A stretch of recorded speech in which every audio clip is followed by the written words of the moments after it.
listening to Radio Sputnik. Telling the untold.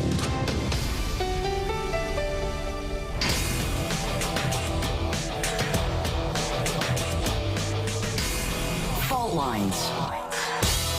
Live from across the divided states of America, it is time now for another edition and another week of the most disruptive show, covering news, politics, and events from across these disunited states we call America and the increasingly divided surface of our globe. In the independent corner, I'm your political analyst, Shane Stranahan. And in the left corner, I am your indefatigable, your burning ember in the darkness, your political analyst, Jamarl Thomas. And that means together you're listening to Fault Lines with Thomas and Stranahan.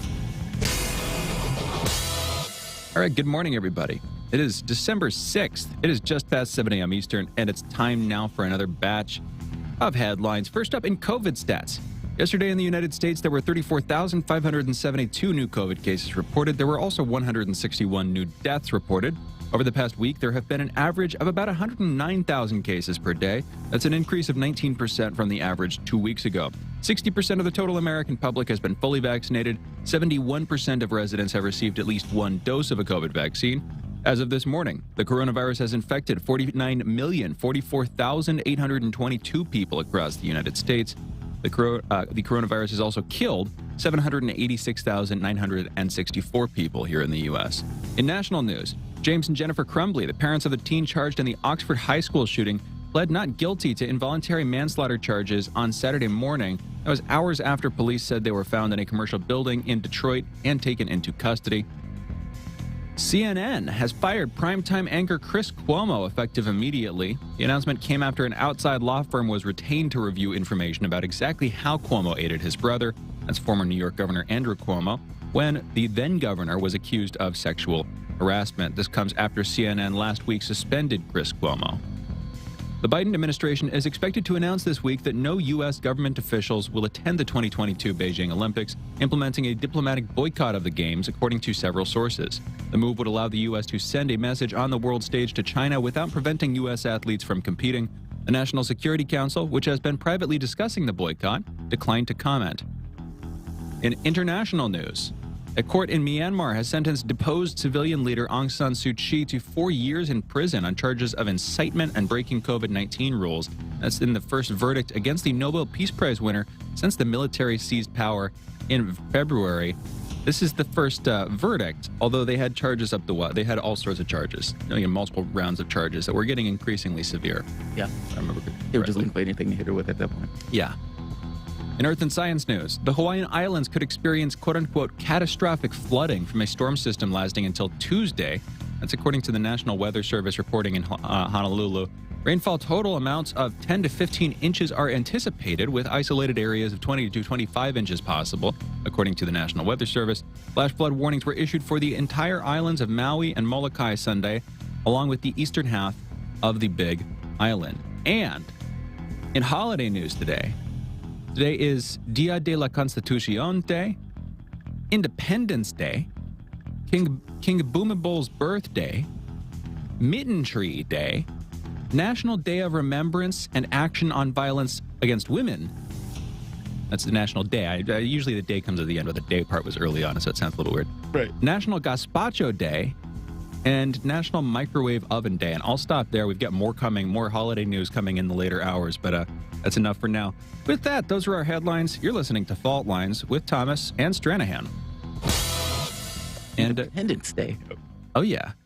Well, I thought that was July 4th. This is Finland's Independence Day. Oh, that okay, wasn't listed in the quick explanation. It was just Independence Day, but no, it's Finland's Independence Day. Fair enough. It was like Independence Day. It is. They doubled up on the date. It was like, this was such an important event. We're going to give it 2 days. Yeah, fair enough. You had a good weekend? I did. If it needed two events, was it really that independent? I know, right? But no, I did have a good weekend. How was yours, Jamarl? It was okay. It wasn't too horrible. Yeah, man. Some of these stories, the shooting story was fascinating to me, and I really want to get a lawyer for that one. So this has to do with James and Jennifer Crumbly, the parents of the teen who shut up and killed all those people at the school. This was a big school shooting last week. Yeah. And then it rolled out just real quick. I don't know as much as you do about this. You've been following this more closely over the weekend. But it rolled out that, like, there had been prior warnings about the kid. Yeah. And then that his parents had been notified in some way. What was the deal here? All right. So what it boiled down to is the kid was showing troubling behavior, to put it mildly, not just from the standpoint of the parents, but also the school recognized it. And this was like hours or days before the shooting took place. So at one point, what they're charging the parents basically with negligent homicide, saying that they didn't lock up the gun. And because they didn't lock up the gun, the dad got the gun like November 27th, which is what, maybe 2 weeks ago, something to that effect. And within 2 weeks, they basically killed a bunch of people. And according to the cops, because he didn't lock up the gun, the kid had access to it. The kid basically took the gun and shot all those people. And so they're going with the whole thing that he should have known better to put this gun into place. Also, the mom sent the kid a text saying, don't do it, or something to that effect. The school found him looking up ammo for guns while he was in class. And then the school, sent a message to his mom and dad saying, hey, your kid is basically looking up ammo. You need to check this. We don't allow that.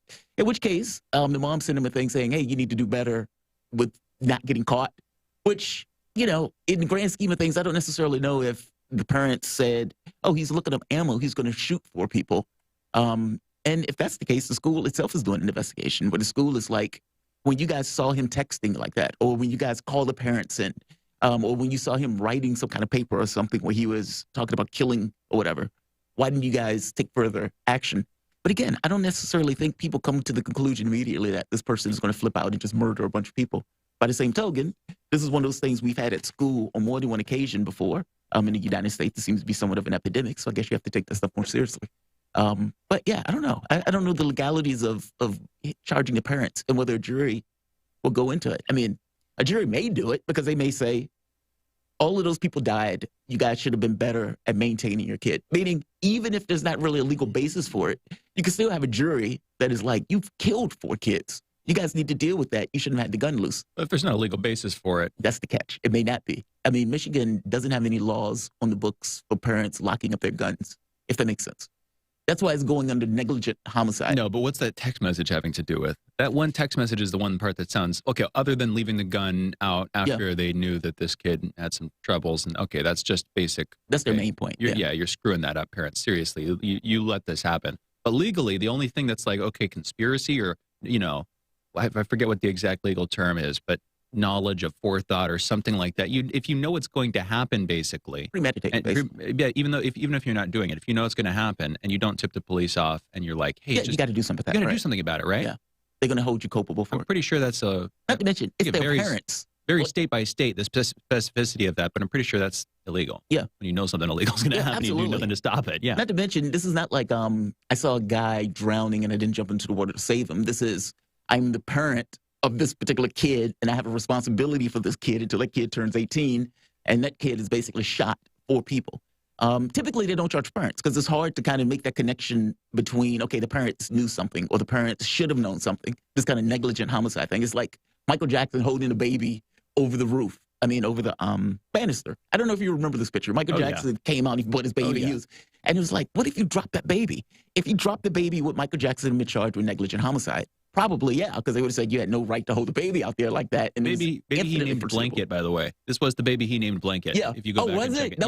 That was the baby he named Blanket. I didn't realize he named the baby Blanket. Yes. Wow. Yes. Yeah. But I guess my point, it's kind of the same thing in their minds. It's like you guys bought a lethal weapon. And with that lethal weapon, instead of locking it up, you guys had it available for the kid to get his hands on. And again, this is just what the cops are asserting. No way to know if this is the way that turned out or not, or the reality of it. These guys could just be very upset that all of these people died and they're looking for somebody to pin it on beyond kid. But it's hard to know. I'm just very curious about the case. I mean, it's unsatisfying on some level. It's like this 14-year-old, however old he is, being charged as an adult for killing all of these people. And then there's this thought of, okay, well, is there anything that anybody else could have done to prevent this?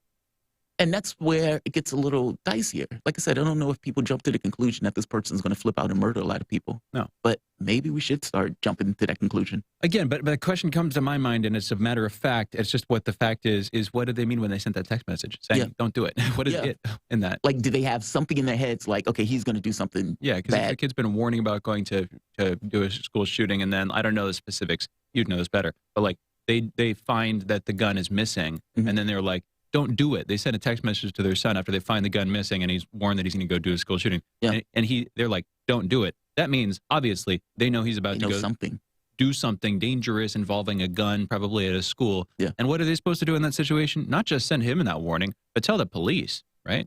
Yeah. Of course. I mean, but this is getting further into details that I don't know. Like, meaning, I don't know why the mom sent that text, or if it was explicitly related. But that seems to be the key incriminatory sort of thing here. Otherwise, that's it's just the case they're making. It's just leaving it out, right? Yeah. You know, it's just leaving it out, and okay, that's a screw up. But it's not like the parents killed them. It's just like, okay, parents. Yeah, you got to do better, dude. You got to do better, guys. Yeah. You led to the deaths of 4 people, and your son's probably going to be put away for who knows how long.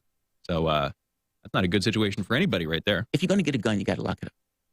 I mean, honestly. I mean, there was another parent apparently that got convicted. I think their person charged 29 months. They had a gun also. The gun was unlocked. The 4-year-old or whatever the kid, however the old he was, like 4 or 6 or something, got their hands on the gun, ends up killing one of the classmates at school. And again, got the dad or the mom, one of them, with negligent homicide saying, you should have known better than having your gun in a place where your kid could get his hands on it. It seems different, though, of course. It's a 4-year-old compared to a teen. Yeah. Of course. You know, that's the thing that comes to my mind. Yeah, but is it different? I mean, I know the age is different, but from the standpoint of a kid is getting their...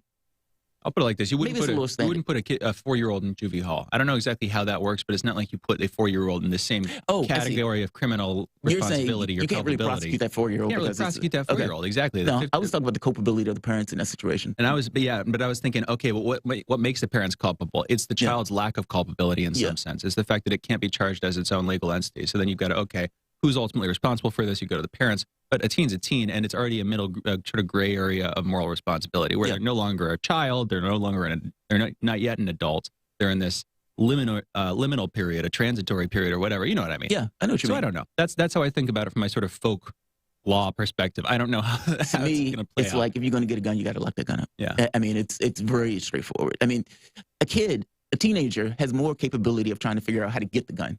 So fair enough. Like, meaning even if the thing was locked, that teen may, if he's really committed to the cause, may work to try to get that gun in a way where the kid is just like, oh, look at this. Here's a toy.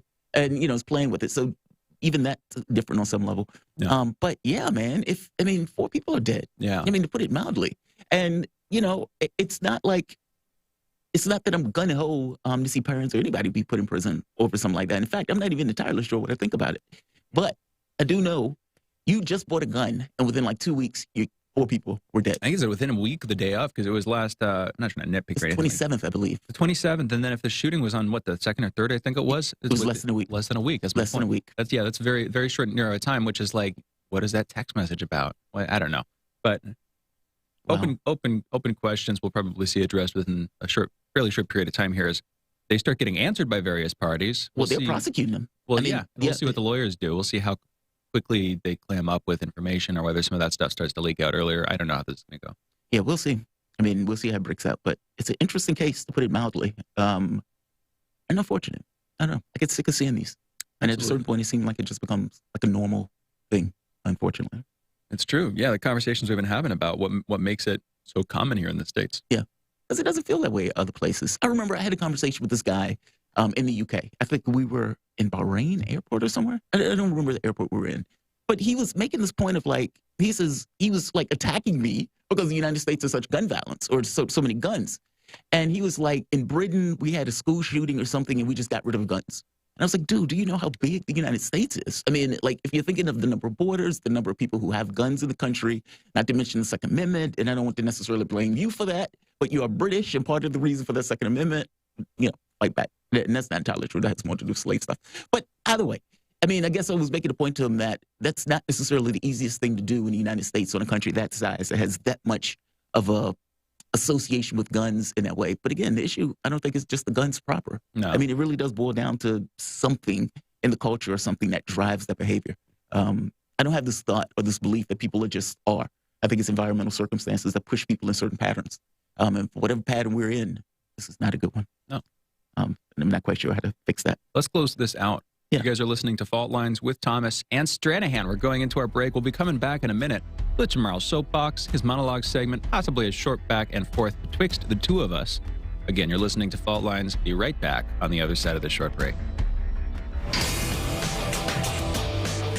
Fault Lines. Radio Sputnik. They're bringing drugs. They're bringing crime. I like beer. Yeah, we drank beer. Whoever's in charge, and I want them recorded. Let's talk about that. Discussing all the controversies and news across the disunited states of America. Tune in to Fault Lines every weekday from 7 to 10 a.m. Eastern, only on Radio Sputnik. By Any Means Necessary is your guide to the movement and efforts shaping the world around us, from mass incarceration. No longer am I interested in or concerned with prison reform. I am interested only in the eradication of prisons. To the battle between police and water protectors. It was a pretty punishing disregard for the sanctity of human life, that unleashing water cannons on peaceful, prayerful water protectors. From efforts to protect the environment. The climate movement is ready to, with plenty of opposition research and force and strength, along with, the right of both science and morality, to fight them on this. To the movement for Black Lives. When I first saw the Michael Brown video, and I saw that it clearly contradicted the narrative put forth by the Ferguson Police Department and by police supporters in general, 3 words came to mind: color me shocked. Stay tuned to By Any Means Necessary, 5 days a week here on Radio Sputnik.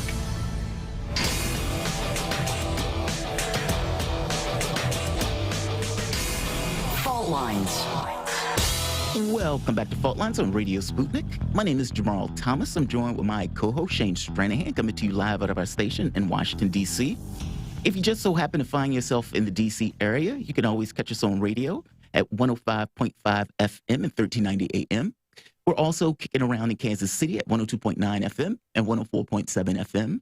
If you guys are digging what Shane and I are putting down, whatever platform you're consuming this content on, give us a like and share that audio or video. If you want to join in on the conversation, you can do so with a chat, a tweet, and of course, you can reach us by phone at 202-521-1320. That is 202-521-1320. Your engagement helps make this show what it is, so definitely don't be shy. So the news broke over the weekend. Chris Cuomo is no more. Yes, he currently exists. He's still part of this physical matter reality. But from the standpoint of being a part and associated with CNN, Chris Cuomo is no more. This is a pretty ignoble ending to the Cuomo brothers, who basically collapsed seemingly almost overnight, even though it wasn't necessarily something that took place overnight. As you know, Andrew Cuomo, governor, former governor, had all sorts of problems that ended up in somewhat of a hellscape of a failure of a campaign. And it's not even a campaign, of a governorship. He ended up getting a lot of people killed in New York dealing with COVID. He hid 50% of those people that were killed as a result of COVID. He didn't necessarily want the attacks by Donald Trump. He was concerned that those attacks of Donald Trump would make it look bad, not to mention there might have been some kind of legal issues. And so what he did was he ended up hiding the number of deaths and then popping his collar, making it look as if he was the adult in the room. He would go and give these kind of dodgy meetings each and every other day in order to compete with Donald Trump's horrible train wreck of meetings, and in making himself seem like, I am the guy to handle COVID. He goes so far as to write a book. Again, he ends up using his own government staff, something he wasn't supposed to do, but he ends up writing a book. He ends up getting an Emmy. That Emmy gets taken away, especially when people realize how bad he actually did. And on top of that, sexual harassment. So that tornado or that hurricane of unfortunate happenings from the standpoint of Andrew Cuomo basically ended his governorship and ended his career. Letitia James has Cuomo's head on her wall. Now, from the standpoint of his brother, who's on CNN, it's not necessarily a foregone conclusion that Chris Cuomo was going to be gone.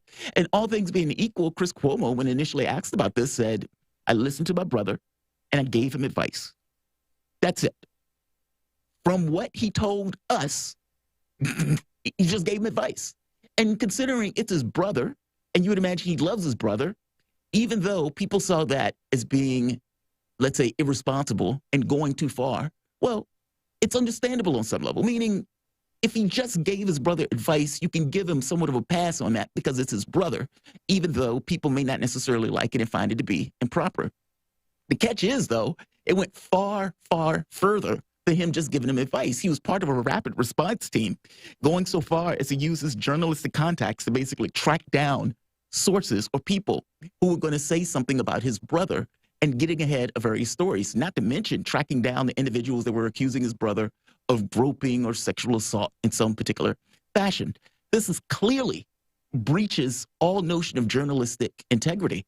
CNN, on some level, is culpable for this in and of themselves in a way that they would allow brothers, Cuomo and Cuomo, to ham it up, especially on this issue of COVID when it looked like Cuomo was the adult in the room. And so now you have this kind of weird situation where you decided to bring these two brothers on, one brother doing the news, the other brother as governor. Can they really do stories with one another? And should they be doing stories with one another, considering the familial relationship? And at the point where the governor goes into bad ends and Chris Cuomo starts to take it upon himself to basically help his brother out by using his own position as a newsman and the highest, let's say, rated person on CNN, well, of course, that can't be allowed. CNN saw that. CNN saw the additional information that came out in regards to how far Chris Cuomo was going to aid his brother and assist in rebuffing many of the charges that were being alleged against his brother. And they suspended him. Now, over the weekend, Chris Cuomo was fired. Now, what CNN said was basically that they hired a law firm to do a further investigation.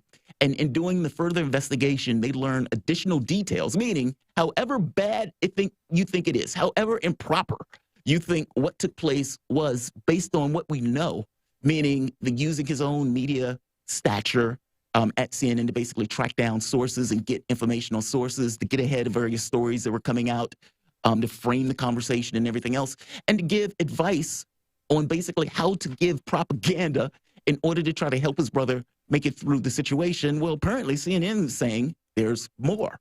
CNN did not necessarily expand on what that more was, but they kind of made the point of saying we had enough to fire him already. When the law firm did their investigation, we learned that there was more. We cut him loose. We fired him. Now, I've had conversations over the weekend where people were like, I was shocked that CNN fired him.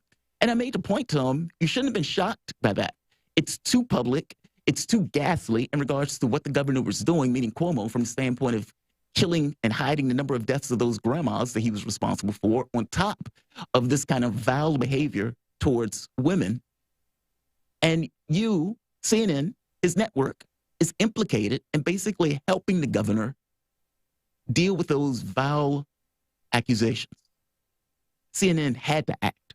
There was no way CNN could have just, okay, we're going to suspend him for a little bit, and then we're going to bring him back, and everything is going to be okay. Yeah, it wasn't going to work that way. It couldn't work that way. It was too egregious, Chris Cuomo's behavior.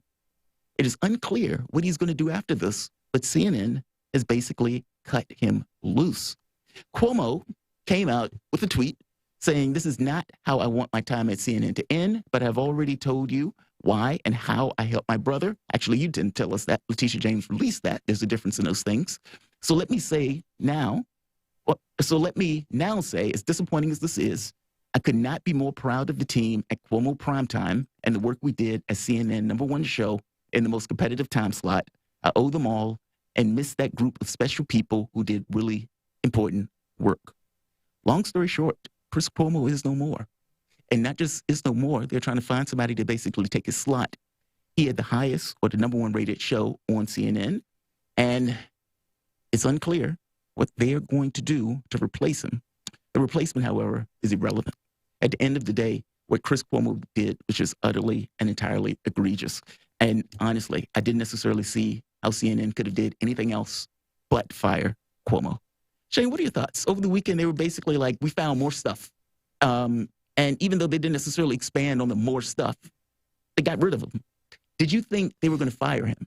because I was like, they got to fire him. How do you keep him on like that? He's lied to the public. He might have even lied to CNN in regards to the lengths that he was going. He was using his position to basically help his brother try to withstand the political firestorm that he was running into from the dead grandmas, hiding the dead grandmas, and then the sexual harassment allegations that apparently spanned it several years. I mean, they had like 8 or 9 women associated with it. It's improper. It's basically like CNN didn't hire you to use your job to basically help somebody dodge sexual harassment allegations. So they cut him loose. Did you think they were going to fire him?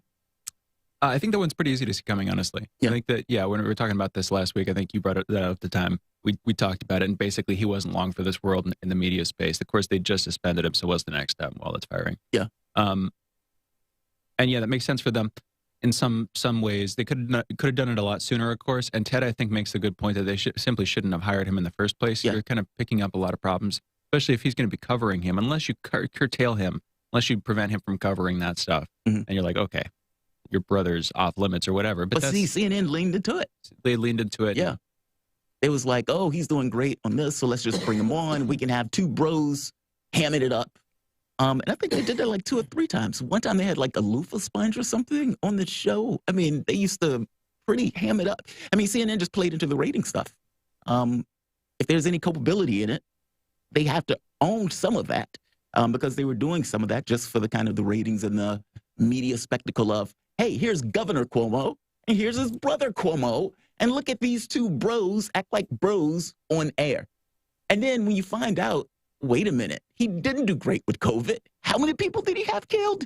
How many people did he hide? When you hear all that stuff, and then you look at him hamming it up like that on CNN, it looks atrocious. I mean, because it's not like, it's one thing if you knock COVID out the park. Fair enough. Then at the point, what you're saying is basically the reality of how things are. But that's not what happened. He didn't knock COVID out the park.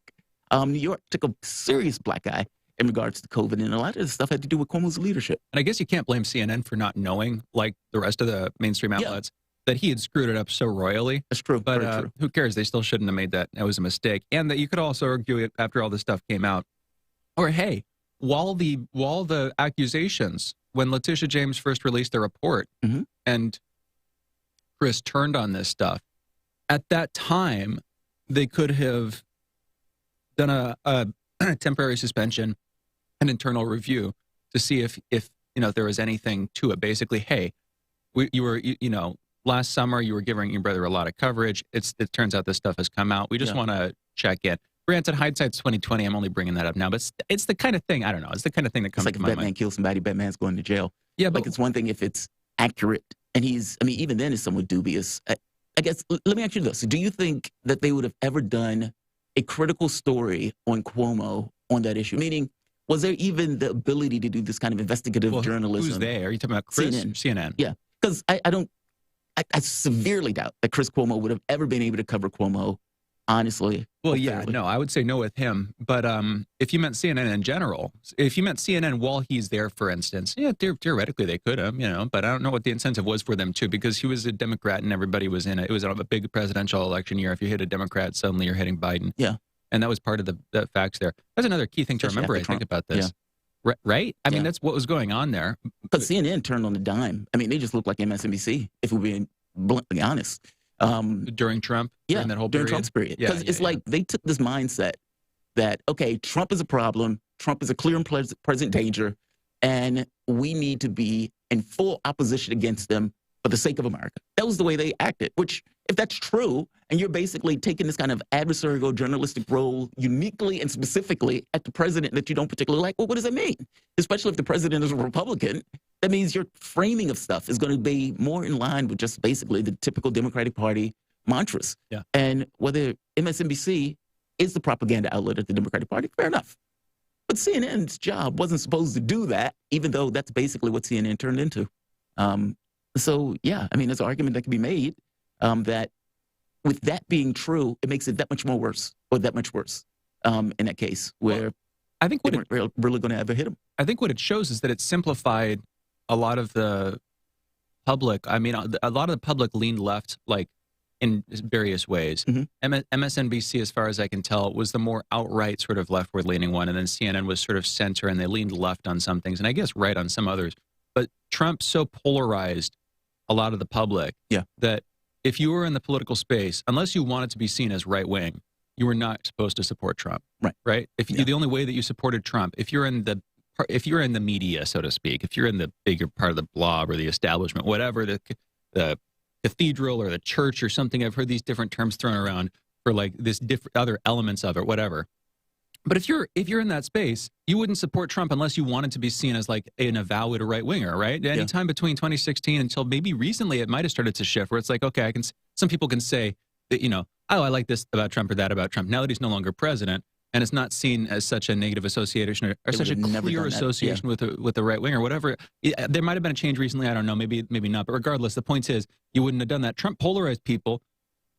They went along with it, and that meant that all of a sudden it's like it polarized and normalized. It meant that everybody on the anti-Trump side of the spectrum was kind of in the same milieu and had the same talking points and was saying the same kinds of things about politics. And before, where there was diversity, after there was simplicity, there was Trump and anti-Trump, right? That's I don't know. I feel like that might have happened with MSNBC and CNN and the rest of the non-right-wing outlets. I think it's very true. I mean, like MSNBC, like I said, it was always just kind of this kind of Democratic talking point. But CNN became something different. I mean, in the Trump era, it's almost like they took it as their philosophical responsibility to be against him. I can't even think of any good thing they've ever said about Trump, like even from the beginning up until the point all the way through his presidency. I mean, they harped on the Russiagate stuff. They didn't even really investigate whether or not it was true. And I suspect they didn't even really care whether it was true. They hate this guy. It's our job to get this guy out. Our objectivity and honesty and all this other stuff goes out the window because Donald Trump is a threat. I really do think that's the way it kind of operated when Trump was out, when he was in office. And that clearly creates all sorts of problems in the way the media is operating. Regardless of what I think about Trump, they are not supposed to operate like that. I mean, they should have been, the Russiagate stuff in and of itself should have had all sorts of curiosity associated with it of, wait a minute, there's enough evidence here to show that this story is not entirely right. But they didn't care. They didn't care to look under the covers to see what was true or not, or to make sure they got it right. They hated Trump. They wanted to do something about Trump. And so that's the way they responded to it. So no, I agree with you on that one. Big time. Let's do this. Let's take a break. You guys are listening to Fault Lines with Thomas and Stranahan. We will be back in a moment talking about the U.S. posture around the world, or the military posture around the world. And what is that going to look like under Joe Biden? Back shortly. Fault Lines. Fault Lines. You're listening to Radio Sputnik. In a media landscape filled with so-called journalists acting as stenographers for their billionaire bosses, there is a desperate need for news, analysis, and perspectives that buck the status quo and get to the heart of how domestic and international events impact you and me, as well as showing how we can get involved in the struggle to change that status quo. Check out By Any Means Necessary on Radio Sputnik, Monday through Friday from 2 to 4 p.m. Eastern, to hear the stories and voices that mainstream media refuses to tell you. And join us as we connect the political, social, and economic movements shaping the world around us. That's By Any Means Necessary, Monday through Friday at 2 to 4 p.m. Eastern, right here on Radio Sputnik. Are you bored? Are you lonely? Do you need a hug? Well, we can't give you that, but we can keep you up to date on Radio Sputnik.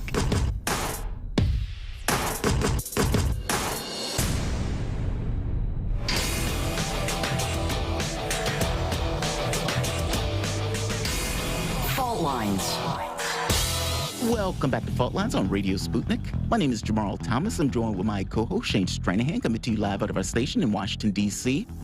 And recently, there was a military assessment that Biden basically put out. This was the Global Posture Review that came out on November 29th.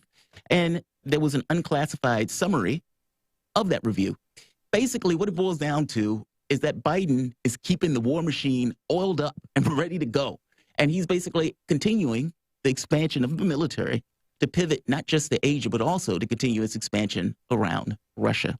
To have a conversation about what Biden is doing, what that posture is, how that posture is going to change, if it's going to change at all, and the determinations and reasons for a particular posture to take place at all, we're joined with Scott Ritter. Scott Ritter is a former UN weapons inspector and weapons of mass destruction whistleblower Scott, how you doing this morning? I'm doing great, thanks. How are you guys? So far, so good. Not too bad this morning. So this is a military posture review that basically came out, the Global Posture Review. And the U.S. is basically continuing its expansion. It's rather shameless in the way that they're continuing it. It makes it clear that they're going to be far beyond our borders and certain spheres of the globe that we're going to get involved into. Is there, from your standpoint, is there any difference in the posture review of the various presidents, let's say between, Trump, or let's say between Obama, Trump, and Biden? Meaning, has anything significantly changed in the positioning of U.S. forces around the globe, short of pulling out of Afghanistan?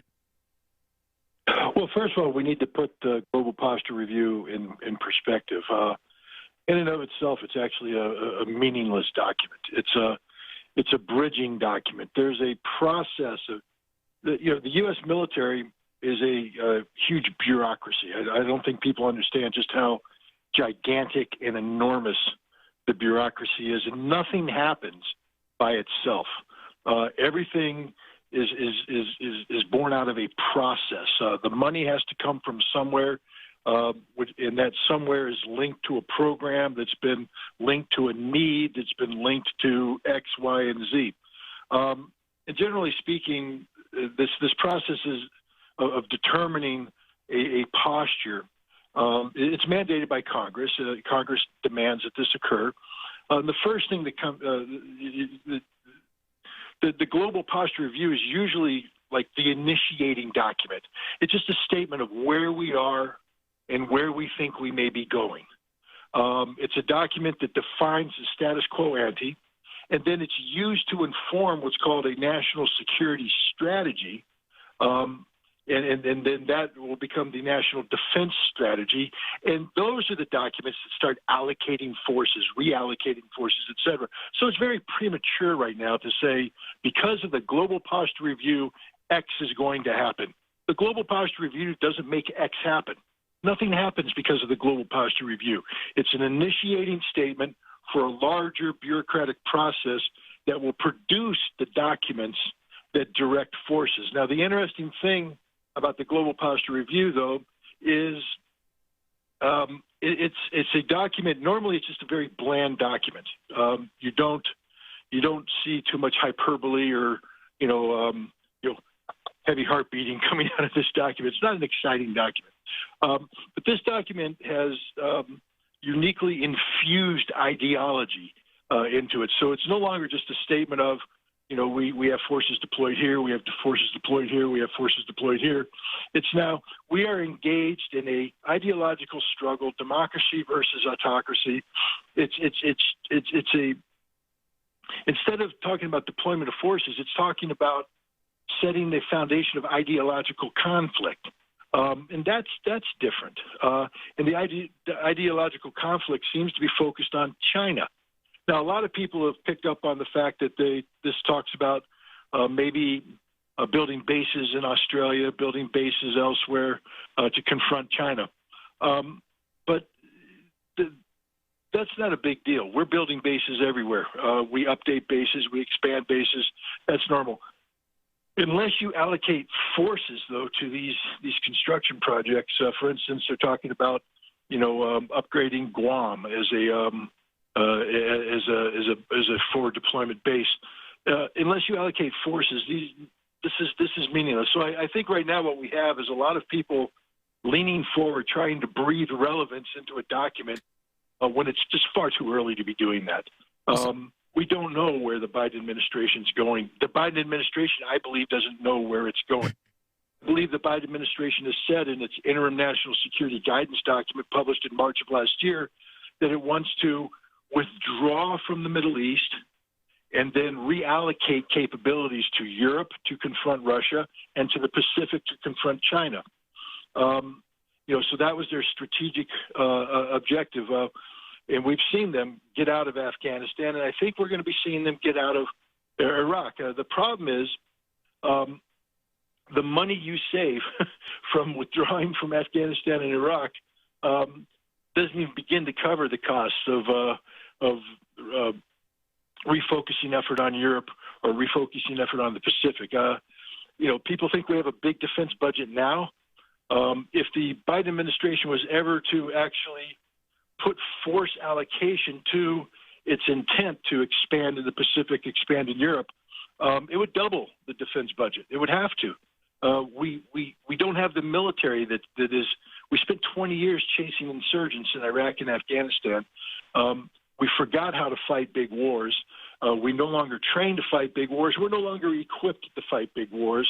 And when we talk about confronting Russia and China, these are the biggest kind of wars imaginable. And so I think the Biden administration is just in a flux right now. Our budget can't handle the kind of massive increases that would be required to re-equip and refocus the military simultaneously to fight a war in Europe and in the Pacific. Back in the old days in the Cold War, we used to do that. When I was in, we were ready to fight what we call 2.5 wars. Mm-hmm. It means at the drop of a dime, we could go to war in Europe, we could go to war in Asia, and be prepared to win in both, meaning that we had force allocation ready, sufficient to confront Russia and China and win, plus additional forces necessary to fight a holding action in a third part of the world, in this case probably the Middle East, to hold it in check until we prevailed in one of these wars, we can redivert assets. That was very expensive. Cold War ended, we stopped doing that. We went down to 2 wars, then we went to 1.5 wars, and I think today we're basically at half war, or maybe 2 half wars, meaning we can pretend to be ready in Europe and the Pacific, but we're not capable of fighting a single war against Russia or China and prevailing. And God forbid we had to fight them both at the same time. I wanted to come back to the sort of like spur for this conversation because you got into a lot of interesting territory that's much broader, but maybe capping off the article, something like that. The idea is with this global posture review, they don't know. The Biden administration doesn't know exactly what it's going to allocate to where. There aren't a lot of specific plans at this point. There's just this general sense that we're pivoting from the Middle East to counter, yes, China and also Russia, too. So there are these two, of course, foes of ours. And so because they don't have specific actions, they're sort of filling it with ideological bluster. Is that kind of where you're going with that, Scott? Yeah, because I think there's a lot of pressure on the Biden administration to be seen as doing something. And your traditional global posture review doesn't answer that question because it's part of a larger bureaucratic process that's apolitical. And the Biden administration is purely political. They're under a lot of political pressure after the withdrawal from Afghanistan to be seen as giving NATO credibility, NATO relevance. This is why we have this ridiculous beating of the war drums over Ukraine. It's purely a political ploy so that we can puff up our chest and say, here we are relevant. But at the same time, and I don't think that was a planned conflict, meaning that when the Biden administration was originally talking about getting out of the Middle East, the primary focus was on the Pacific. What's happening in Europe right now is a diversion of resources and focus away from the Pacific. It's the last thing the Biden administration wants or needs. That's interesting. Oh, yeah, that's interesting. I mean, I remember back during the summit in Geneva, it did seem as if Biden was interested in having this kind of predictable relationship with Russia. And it did seem like at one point things were getting out of hand and he wanted to have a summit. And apparently they're having another conversation coming up soon and coming up recently. Why do you think this hit the skids in the way that it did? I mean, because whatever his intentions were, it didn't pan out that way, if that makes sense. No, it makes sense. First of all, Afghanistan. I think this is one of those events that will just get worse and worse and worse as history goes on. Not in terms of what the Taliban's doing in Afghanistan. That's not what I'm talking about. I'm talking about the geopolitical consequences of the precipitous manner in which we withdrew from Afghanistan. I was all in favor of getting out of Afghanistan. I'm not one of these people that believe that we should have left a residual force, et cetera, et cetera. But I'm also somebody that believes that the more honest you are about the difficulty of a problem up front, the less ramifications there will be down the road. We weren't honest. The Biden administration was not honest about anything about Afghanistan. They lied to NATO. They lied to the Afghan government. They lied to the American people. The entire thing was a lie because they couldn't be honest and say, hey, we're just getting the heck out of there. We're just pulling the plug and running. So they pretended that that Afghanistan could be managed when they knew right up front it couldn't. I'm surprised the story hasn't gotten a lot more coverage, but it has been reported accurately that the former president of Afghanistan, Ghani, called Biden in April and was begging for help. He said, "Look, we got 15,000 Taliban backed by Pakistani insurgents coming over the border. We need help. We need air power. We need something."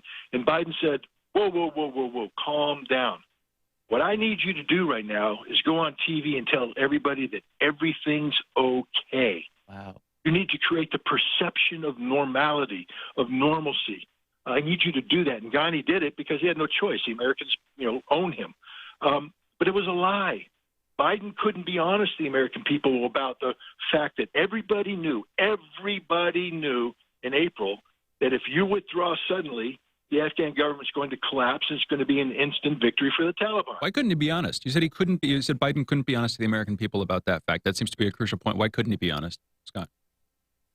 Tell me an American president could survive politically by telling the American people, hey, I'm about ready to get our ass kicked. Never will happen. There's no American president out there that has ever stared the American people in the face and said, we lost this war. It's going to be embarrassing. It's going to be humiliating. And I'm the one in charge. I almost hope that Biden's tired enough of the presidency that it pulls something like that, because while that move may not be good for the president, it certainly seems good for the presidency and for America. For America, yeah. Yeah, I totally agree. I mean, yeah, it's unfortunate. I mean, presidents have a hard time. They don't want to necessarily be associated with losing wars. So I do get that. Scott, I want to move slightly over to the Iran deal. There are talks taking place in Vienna. They're supposed to start up sometime this week.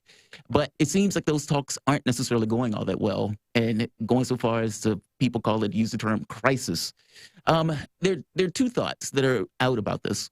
One has to do with this belief that Iran is asking for additional items associated with it. I mean, they've just put a hardliner in office. That hardliner is in office as a direct result of basically Donald Trump pulling out of the JCPOA and burning the moderates in the country who were able to get the deal in the first place. And so I don't necessarily think it's insane to kind of want additional protections in that deal beyond the sanctions relief. By the same token, you have other people who make the point that says the only thing Iran wants is sanctions relief. Get rid of the sanctions as a pretext to go back to some kind of original deal. What's the reality of this? I mean, is it a little bit of both? Is it one or the other? What's going on in these negotiations, and why are these negotiations basically failing at this point? Well, to understand the negotiations, we have to understand the Iranian perspective, and I think that's missing in the larger discussion. We get a lot of talk about what the U.S. wants, what Israel wants, what Europe wants, and with Iran, we just simplify and say, oh, they just want the sanctions lifted. Right. No, it's far more complicated than that. The Iranians, when you take a look, a lot of people forget that Iran is a functioning democracy. It's probably one of the most viable functioning democracies in the Middle East. They have elections. They have a parliament. The parliament has constitutional relevance, and the parliament, in leading up to the signing or the passing of the JCPOA in July, had a series of debates, and in these debates, they basically came out and said, the United States will never tell the truth. The United States will always lie. The United States will not live up to this agreement. The United States will withdraw from this agreement. The United States will put sanctions back on. They predicted this. And yet the supreme leader and the presidency, Rouhani, came in and said, yeah, but we have to give this a chance. We've got to go forward. We can't just walk away from this. We have to give it a chance. So the parliament approved the deal, but with the caveat that if the United States does withdraw, there will be consequences.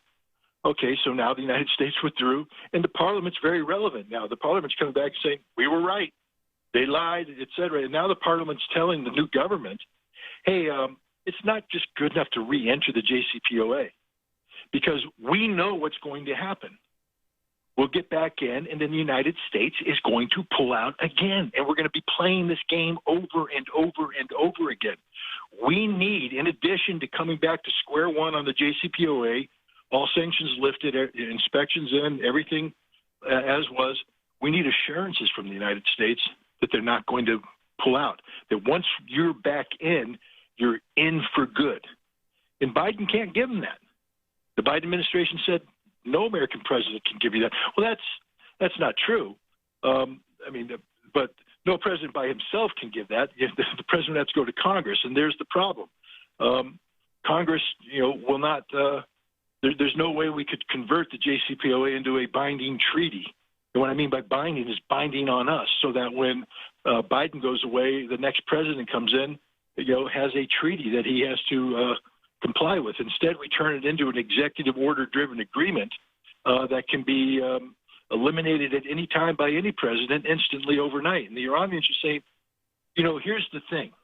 You can lift sanctions tomorrow, but no European company is going to do business with us, especially when it comes to investment in our oil infrastructure and our gas infrastructure, the energy markets that make our economy work. Because here we're talking 15, 20, 30-year project lead times. And who's going to come in and put all the money up front that's necessary to develop an oil field? Because you don't get that money until late. You don't get it back until later. And who's going to do that when at any time the United States can say, oh, yeah, we're out of the deal and we're going to sanction you, and anybody doing business with Iran, too bad, we're going to sanction you. So even just lifting sanctions doesn't do the Iranians any good. Nobody's going to do business with them as long as they're concerned that the United States can withdraw at the drop of a dime from this agreement and reimpose sanctions. So the Iranians want some sort of structure in the international community that protects them from that, because there's no benefit in lifting sanctions if nobody's going to do business with Iran. Well, part of their problem associated with that, too, there were supposed to be protections, and the protections were supposed to be basically the other nation states. I mean, France, the UK, Russia, China, et cetera.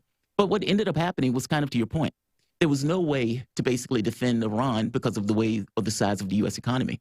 So from the U.S. basically saying anybody that's going to do business with Iran is going to hit sanctions, even though Iran stayed with the deal for a year after the fact, you still had something like Total Oil in France, if I'm not mistaken, not necessarily wanting to run or be on the bad side of the U.S. And so many of those businesses basically pulled out, even though they were staying with the deal entirely because of the U.S. actions on something like that. I mean, is it even possible to get those protections from the other nations for something like this? I mean, even if you had a Congress that's willing to do it, or I guess your point is it is impossible to get any kind of protections or get any of those arrangements through Congress in any particular fashion that Iran is going to be okay with. So what does this turn out then? If it's a situation where it's not going to go through Congress, because you're right, there's not enough support for it to go through Congress. It's an executive action, and executive action is not adequate because, again, the next president can just basically pull out. You also have this issue with Biden being fantastically weak in regard to his polling. So Democrats are probably going to lose the midterms, and Biden may lose the next presidency, not to mention Kamala Harris is not even being groomed for it. So what does this turn out to be then if these deals fall apart? Well, I mean, this is the conundrum that's faced by the Biden administration, by the United States and the rest of the world. We can't allow this deal to fall apart. It's sort of funny to the nation that was screaming the loudest to make the JCPOA go away was Israel, and putting pressure on Obama, don't sign this thing, it's bad. On Trump, get out, man, get out. Here, we're going to fabricate some intelligence that says they have an ongoing nuclear threat. Get out. And Trump went, oh, okay, I'll get out. And now they're telling Biden, don't go back in, man. Let us blow up more factories. Let us do covert ops. Let's bomb them together. And all of a sudden, the Israelis are taking a look at what's going on, because that was all bluster. I mean, the covert action isn't, but they're not going to bomb Iran. They can't. They can start the fight. They won't be able to finish it on their terms. And now the Israelis are saying, whoa, you can't walk away from this deal because we screwed up. We thought that if we, walked away from this deal and if the United States imposed sanctions, that Iran would collapse economically. They couldn't afford their nuclear program, and they couldn't afford to continue funding Hezbollah and this malign activity, and they would come crawling back and agree to a new deal. Instead, what they have is an empowered Iran whose nuclear program is more modern, more advanced than anybody could have possibly imagined. Going into the JCPOA, the whole idea was to constrain Iran The whole idea of the JCPOA was that if Iran withdrew from it, it would take Iran 1 year to be able to enrich enough fissile material to make one nuclear weapon. And in that year's time, the United States felt confident that they would be able to enact measures, economic, military combination thereof, that would prohibit Iran from going forward with the nuclear weapons program. Well, thanks to Trump and Israel, Iran today is weeks away from being able to produce enough fissile material to produce one weapon.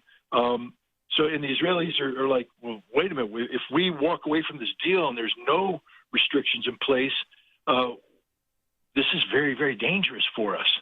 And so now the Israelis are the ones actually saying, hey, you need to get this deal back because the alternative is awful. We're not going to be able to erase the Iranian nuclear program the way it is now. Now, Israel's not being, completely honest about what they want. They want the agreement to come back in so that Iran will be compelled to reverse everything it's done over the last 2 years and bring it back to the levels of nuclear capability that the JCPOA envisioned. That means getting back to that 1 year thing. But you can't undo the memory that Iran's accrued. You can't undo the fact that they have already built and tested advanced centrifuges.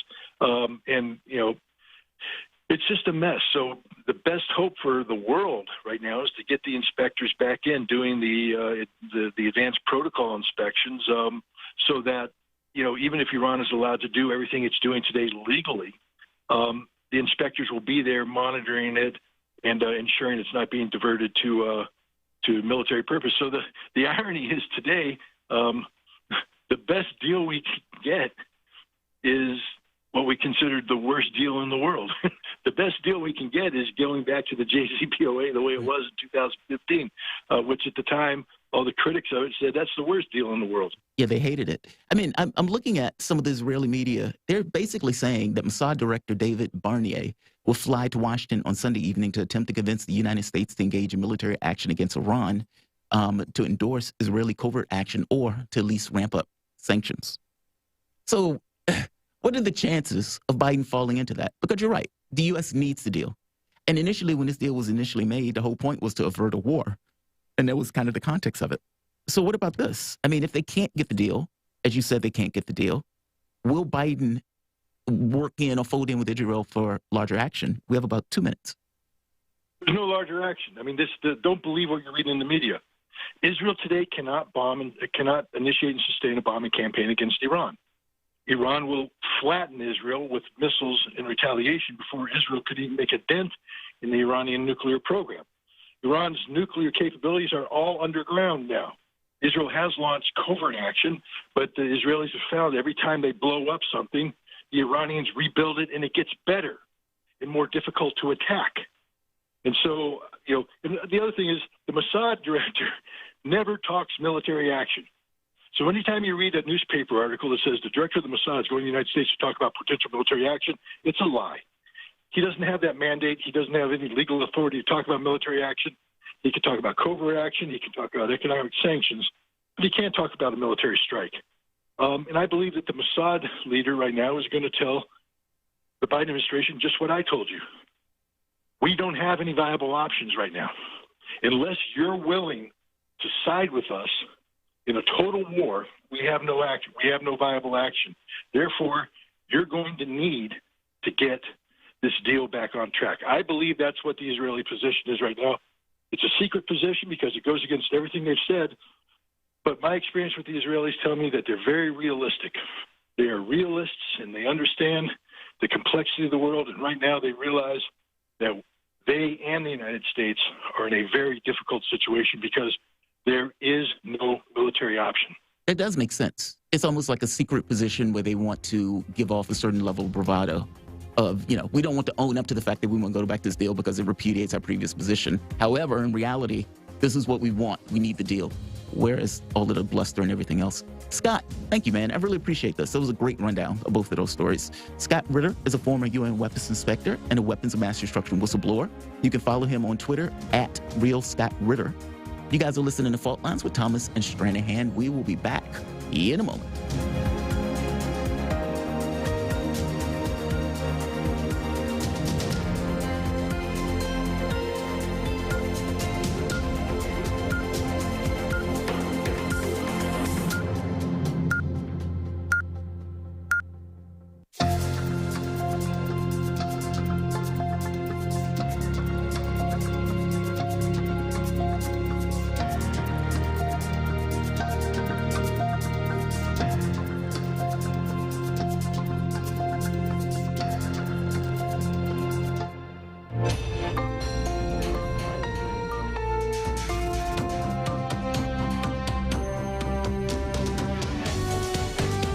listening to Radio Sputnik. Telling the untold.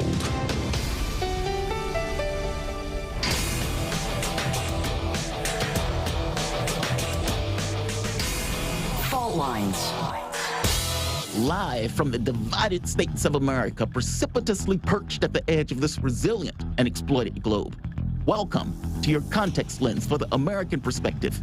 In the left corner, I am your ever-vigilant, your indefatigable political analyst, Jamarl Thomas. And on the radically independent side, I am your political analyst, Shane Stranahan. That would mean, more likely than not, you are listening to Fault Lines with Thomas and Stranahan. Right on to Scott. Great conversation. I always love how knowledgeable he is. Yeah, good conversation. Oh, yeah. You know, one of the interesting things, every so often, people send emails and about advertising on basically Fault Lines. And because it's on, you know, because I've run it through my channel in addition to the Fault Lines thing, they were like, hey, I love the content on this channel. Are you open to collaborating with so-and-so? And it's like, we keep talking about Star Trek check. No, no. Actually, it runs a gambit. It could be some of anything. Sometimes it's like cameras. Sometimes it's the one recently, the woman was like, I love the content that you guys have. She even showed one of the videos that we did. And she was like, hey, why don't you try this particular site as a way to get more publicity and everything else? We get these things all the time where they give us a heads up about saying, you guys are doing great. How about this? So, I don't know. It just crossed my mind. I read one this morning that came up to us. But let's do this. Let's get into the headlines. In the news, yesterday in the United States, there were 34,572 new cases reported, along with 161 deaths. Over the past week, there's been an average of 109,822 cases per day, an increase of 19% from the average 2 weeks earlier. 60% of the total American public has been fully vaccinated, and 71% of residents have received at least one dose. As of this morning, the coronavirus has infected 49,044,822 people across the United States and has killed an unfortunate 786,964. The number of deaths sounds low, but keep in mind, over the weekend, on that first Monday, the number is ridiculously low and oftentimes doesn't necessarily correspond to reality. By Tuesday and Wednesday, the number basically evens out. That seems like a reporting thing, not necessarily a reality thing. In national news, James and Jennifer Crumbley, the parents of the teen charged with Oxford High School shooting, pleaded not guilty to involuntary manslaughter charges on Saturday morning, hours after police said they were found in a commercial building in Detroit and taken into custody. The police said they were hiding in that building. Their lawyer basically said they were always going to turn themselves in. This is going to be an interesting case. We talked about this first thing this morning. CNN has fired Primetime anchor Chris Cuomo, effective immediately. The announcement came after an outside law firm was retained to review the information about exactly how Cuomo aided his brother, former New York Governor Andrew Cuomo, when the governor, or then governor, was accused of sexual harassment. CNN basically made the point that the law firm found additional information, not necessarily going into what that additional information was, and they fired him immediately. Bob Dole, a Republican stalwart and presidential hopeful who espoused a brand of plain-spoken conservatism as one of Washington's most recognizable political figures throughout the latter half of the 20th century, died on Sunday in his sleep. At the age of 98, he had served the United States of America faithfully for 79 years. This is according to a statement from his family. We can come back to that one. The Biden administration is expected to announce this week that no U.S. government official will attend the 2022 Beijing Olympics, implementing a diplomatic boycott of the Games, according to several sources. The move would allow the United States to send a message on the world stage to China without preventing U.S. athletes from competing. The National Security Council, which has been privately discussing the boycott, declined the comment. What is that message? We're idiots? That's what it sounds like. International news. A court in Myanmar has sentenced deposed civilian leader Aung San Suu Kyi to 4 years in prison on charges of incitement and breaking COVID-19 rules, in the first verdict against the Nobel Peace Prize winner since the military seized power in February. In Earth and Science news, the Hawaiian Islands could experience catastrophic flooding, quote unquote, around catastrophic flooding, from a storm system lasting until Tuesday, according to the National Weather Service in Honolulu. Rainfall total amounts to 10 to 15 inches are anticipated, with isolated areas of 20 to 25 inches possible, the NWS said.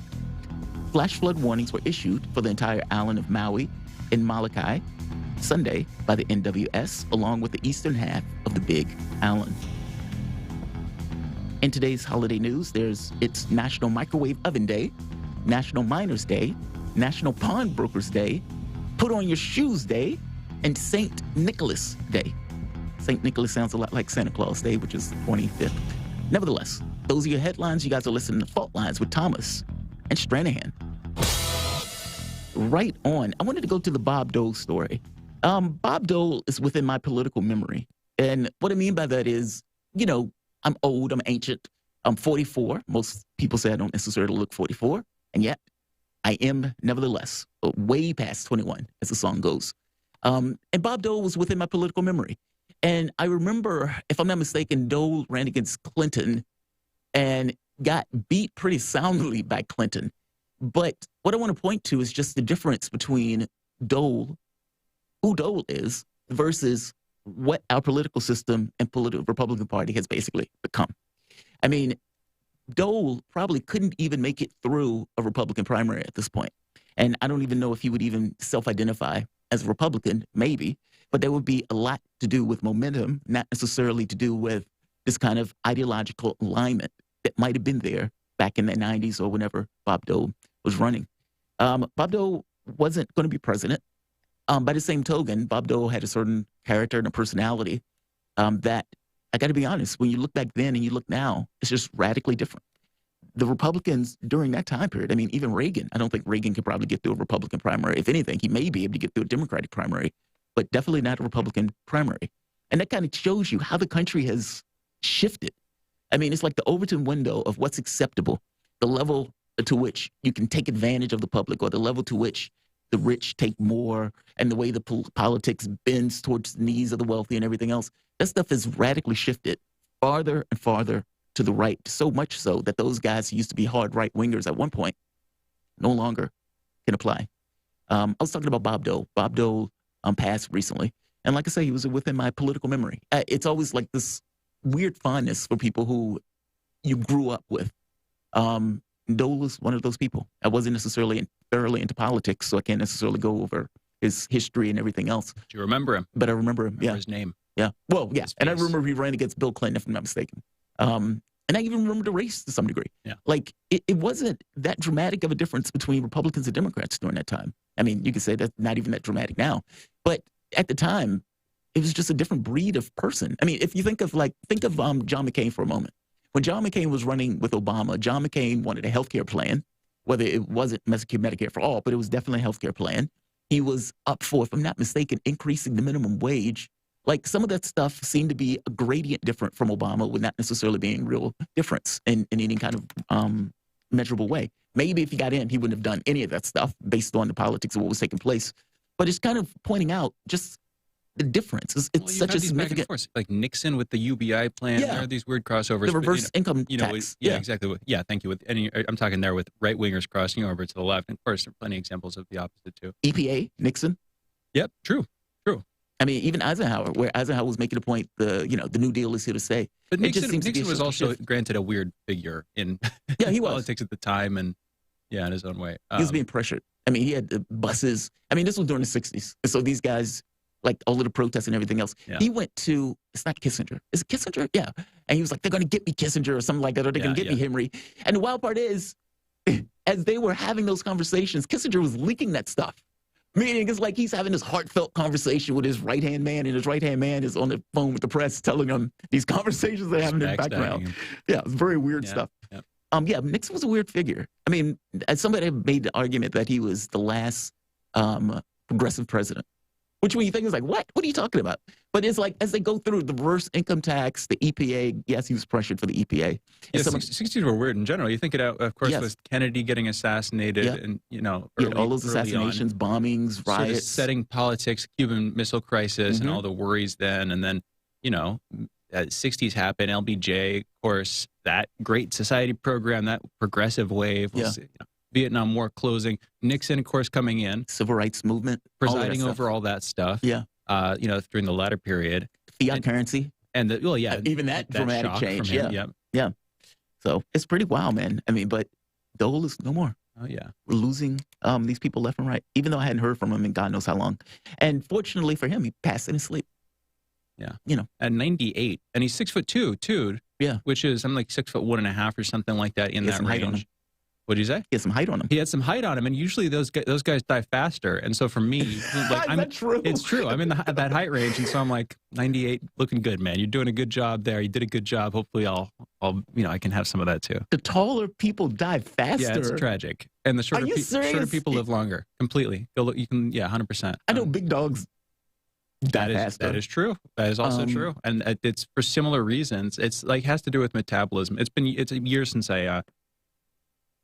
I understood this. It was explained to me well, and I was, ready. And it's a completely legit. You can look into it. It's not just one study or something. Yeah. It's like very well. There's like verified. A correlation between the two things. Same way that women tend to live longer than men. Yeah. And so if you're a short woman or a tall man like me, exactly. Yeah. Very interesting. Yeah, I didn't know that. Yeah, I totally didn't know that. Yeah. There's another interesting story. It says amid heightened tensions, Russia and the United States makes a quiet breakthrough. So they're supposed to be having a meeting, Putin and Biden, and apparently they had a call about a call.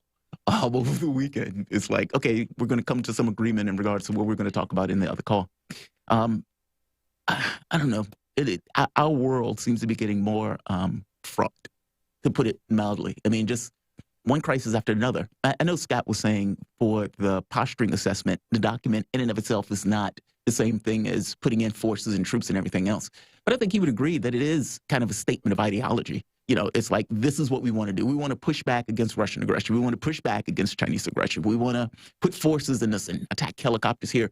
It does give across this kind of thought of what does America see itself as it perpetuates itself, whether it puts forces into it or not. It's almost like, what do you think of yourself? Whether you're willing to do anything about the constructive elements in order to make yourself what it is.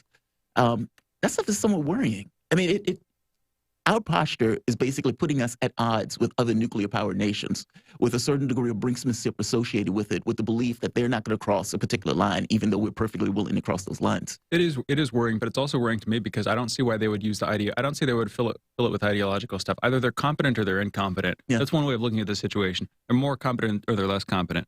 Now, why would they be using ideological language? They're not trying to impress a public with the defense posture review. Maybe some of this will percolate down to the masses through occasional quotes that show up, get quoted or whatever on TV or in different articles. But for the most part, this is for internal review. Yeah. Now, why would they be ideological as opposed to, I don't know, specific? Like we're going to put forces here. Yeah, but isn't that even that's somewhat ideological? Like if I say I'm going to put forces in the South China Sea to, I don't know, push back. That's tactical. That's not just that's not rhetoric. And I think of ideology as a sort of rhetorical bolstering, like you're making a speech, speechifying, unifying the public, getting everybody on the same page culturally with the same expectations, making sure everybody has the same values going into some conversation. That sounds more like propaganda. Yeah, that does. But that's what are they doing in there? Yeah. What is their ideological? I want to read some of the review, and we could read it aloud. But that sounds more like propaganda.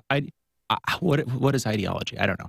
I took ideology as this is our framing of the world. This is our workable point of view in regards to what we think we are and what we think the rest of the world is and how we need to operate in that space. Yeah. And for them, I mean, for example, like, is it an ideological thing to say, I believe that the U.S. needs to focus more in regards to the issues at home, as opposed to focusing externally outside and spending all of the resources and everything outside of ourselves?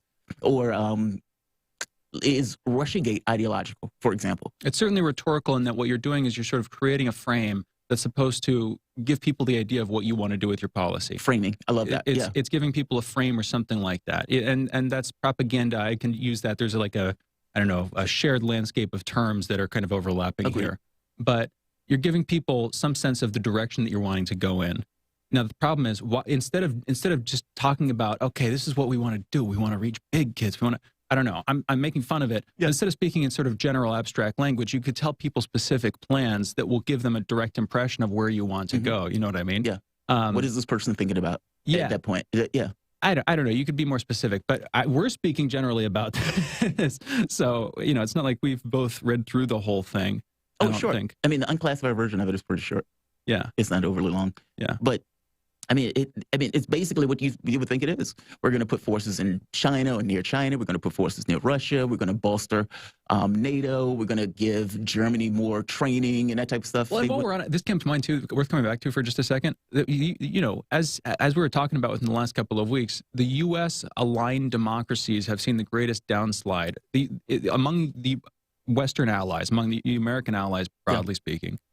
You've seen the most reversals of democracy in the last decade. In other words, among our enemies, things are better. Democracies haven't downslid.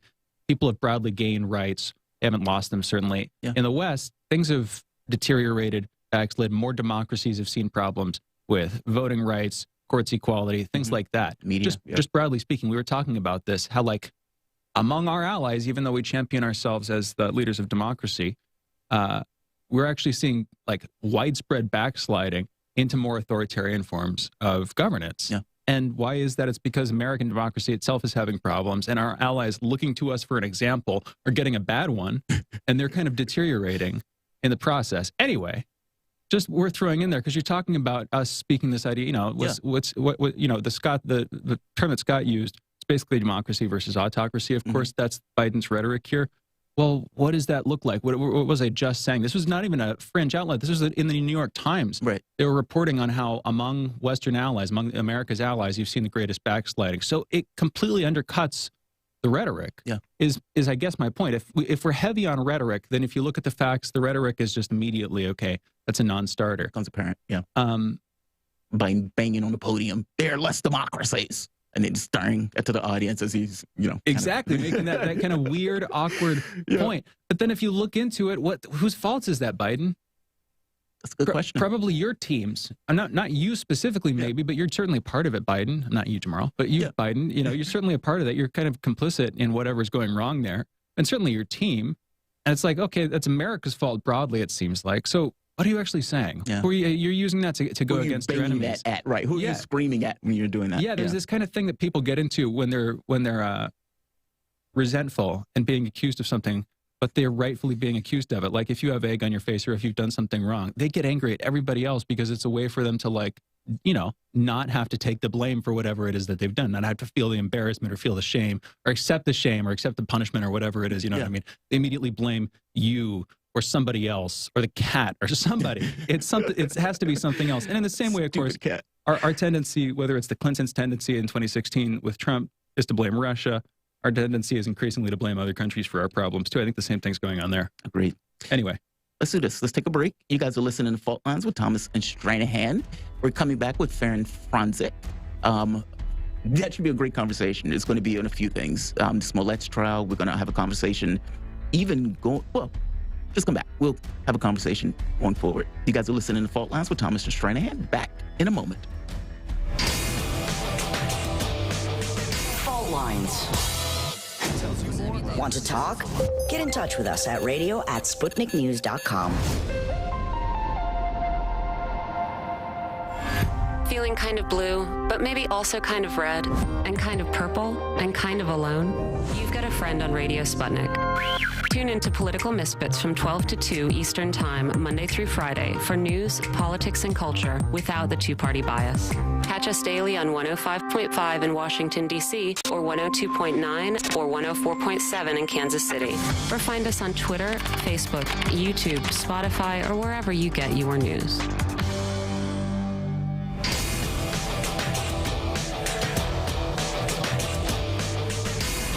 Fault Lines. Welcome back to Fault Lines on Radio Sputnik. My name is Jamarl Thomas. I'm joined with my co-host, Shane Stranahan, coming to you live out of our station in Washington, D.C. If you guys just so happen to live or find yourself in the D.C. area, you can catch us on radio at 105.5 FM and 1390 AM. We're also at Kansas City at 102.9 FM and 104.7 FM. If you guys are digging what Shane and I are putting down, whatever platform you're consuming this content on, give us a like and share that audio or video. If you want to join in on the conversation, you can do so with a chat, a tweet, and of course, you can reach us by phone at 202-521-1320. That is 202-521-1320. Your engagement helps make this show what it is, so definitely don't be shy. There are a few stories that are taking place. There's the hate crime or the hoax hate crime trial of Jussie, quote unquote, Smollett. There's also Chris Cuomo being fired, basically a grab bag of topics. There's the Oxford killer's parents getting charged with the crime. And there's also the Biden-Putin call that is taking place. We have a great guest to have a conversation about those things. We're joined with Farron Franczak. She is the current primetime news anchor on RT America. She was born and raised in Chicago and has worked in the news industry for more than a decade. Before joining RT America, she was a local news anchor for pretty much every major network in cities across the country, including South Bend, Indiana, El Paso, Texas, Austin, Texas, and Grand Rapids, Michigan. Farron, how's it going this morning? You doing all right? Farron, can you hear us? Seems like we're in the process of working out a kink while we get her on, of course. Yeah, we'll get her on. It'll be shortly. She's from Chicago. And so the Smollett trial, Jussie Smollett, was one of those issues that kind of just naturally came up. Like, what is going on in Chicago around that particular issue? Even the weirdness of the story. Like, she was making the point of how cold it was. She was like, it was like in the middle of a blizzard that this guy is going out to get like a Subway sandwich or something when all of the stuff is taking place. Yeah. Even like hours later, he's talking to the cops and he's still wearing the noose. Like, if you think of it, like something happens to you, there's a hate crime that happens to you, and you go home and you're so catatonic for 2, 3, 4 hours, you just keep the noose around your neck. It's like, what are you doing? It's truly, truly bizarre. Very bizarre. Like, it's one of those things where people say to themselves, okay, what does it look like? What would an innocent person do? I know, an innocent person will keep the noose around their neck the entire time. So when the cops come, they can see the noose. It's like, no, man, that's not. You just got to leave the evidence untouched, right? Right, Even if it's on your person and it's threatening to your life. And I don't know what the thought process is there. Not to mention, as an African-American, nooses are not, those things are terrifying. I have a hard time believing that. Farron, Yes. I can hear you. How's it going? I'm going great. It's going great. How are you guys doing? We are doing okay, better now that you are here. So let's get into that. We started talking about the Smollett case, just because you're from Chicago. So I kind of wanted to get into that just a little bit before moving on to Cuomo being fired. What is going on in Chicago around that particular case? And more interesting to me, why didn't he get prosecuted the first time around?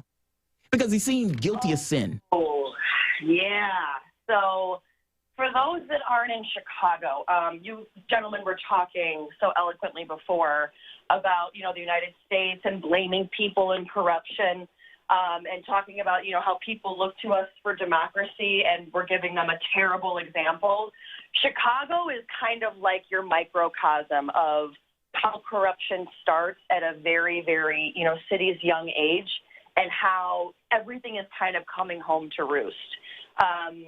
So you look at, Chicago being kind of this corrupt city for more than decades. You have now the Cook County prosecutor, Kim Fox, who, mind you, was funded by George Soros, her campaign, along with several other DAs across the country.